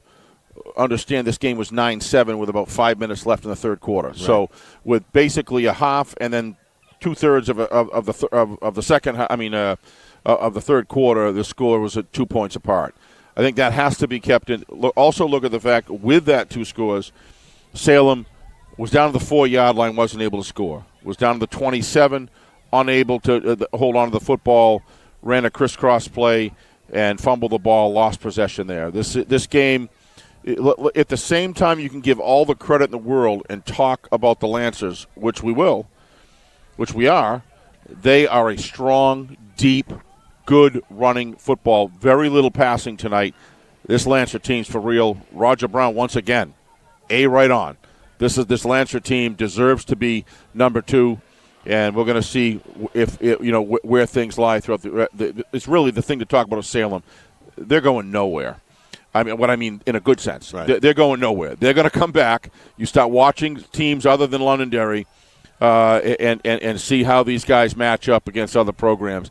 If the coaches can keep these guys' heads up, keep them looking forward, that you really need to go back in the film room on Monday with Steve Abraham, a very positive guy, relationship coach, and he will explain to them where they were with 4 minutes left in the third quarter, and that's what they got to take away, and then continue to work hard to play 4 quarters of tough football. Just too much. The Lancers were just too much for them tonight. I got a last point. I got to give Coach Lozon, when he called those first 2 timeouts, we're up here, he's down there. Kind of like, well, you just trust the guy. You know he's done it before. We know why he called those 2 timeouts, and it was because he knew his team was flat. He knew they were a little complacent, and he says, you better not do that against this team. Those 2 timeouts appeared to me, Nick, to pay off by midway through the third quarter when the game started to begin to change. Yeah. And then there was just nothing left, and they gave everything they had on defense. But I think both of these teams are absolutely going to be in the dance, so to speak. Other scores tonight, top vote getter, I suppose. Bedford in the preseason poll. Yep. They're, of course, the two-time defending Division I champions, and they're now 1-0 following a 35-3 win over Nashua North. And Nashua North is supposed to be a very good football team. Yes. So, wow. They opened at number 6 Yep. in the poll. Other D1 scores, big win for Exeter as they look to set the trend in the East, 42-12 over Dover. We'll stick with the conference. Winnicott, a big win, 30-20 over Portsmouth. Yeah.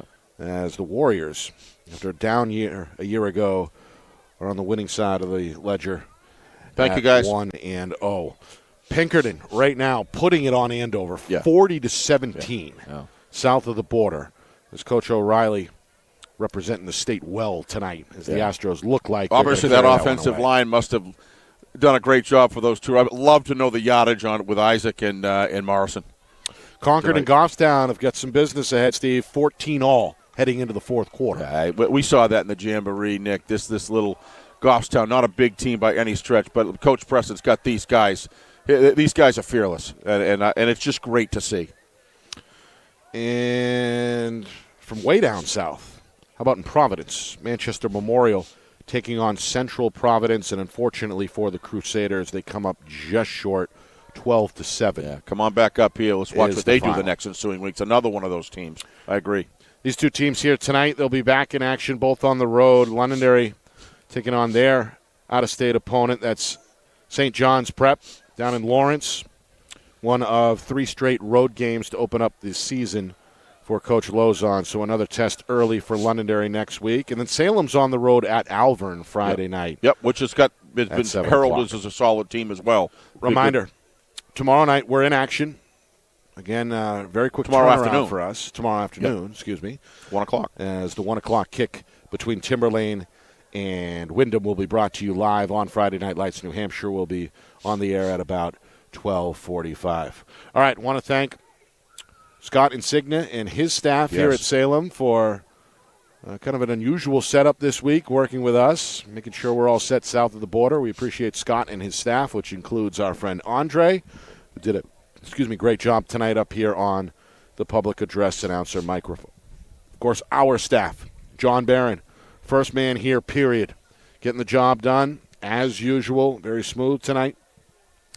And was hiding out in the west end zone throughout the broadcast. Great job by John. Over in the east end zone was Matt Beals, the indispensable Matt Beals, doing a great job and really setting himself up very close to that back end of the end zone. He pushed the limit every time. He loves being in the trench. He loves being in the action. He told me that off air. And then, of course, up here, Kat Doyle. Super job. Nobody is going to mess with Kat when she's up here with us. I'm a little afraid of her, to be honest with you. Appreciate Kat, as usual, doing a great job. And then, of course, the whole thing is orchestrated, put together in a very smooth fashion by the man behind the curtain, our director, Ben Beals, the wizard of replay, back in the Beals Insurance Studios.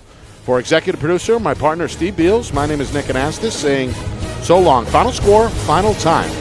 Londonderry 30, Salem 7. This has been a presentation of our Friday Night Lights New Hampshire Game of the Week, presented by Beals Insurance.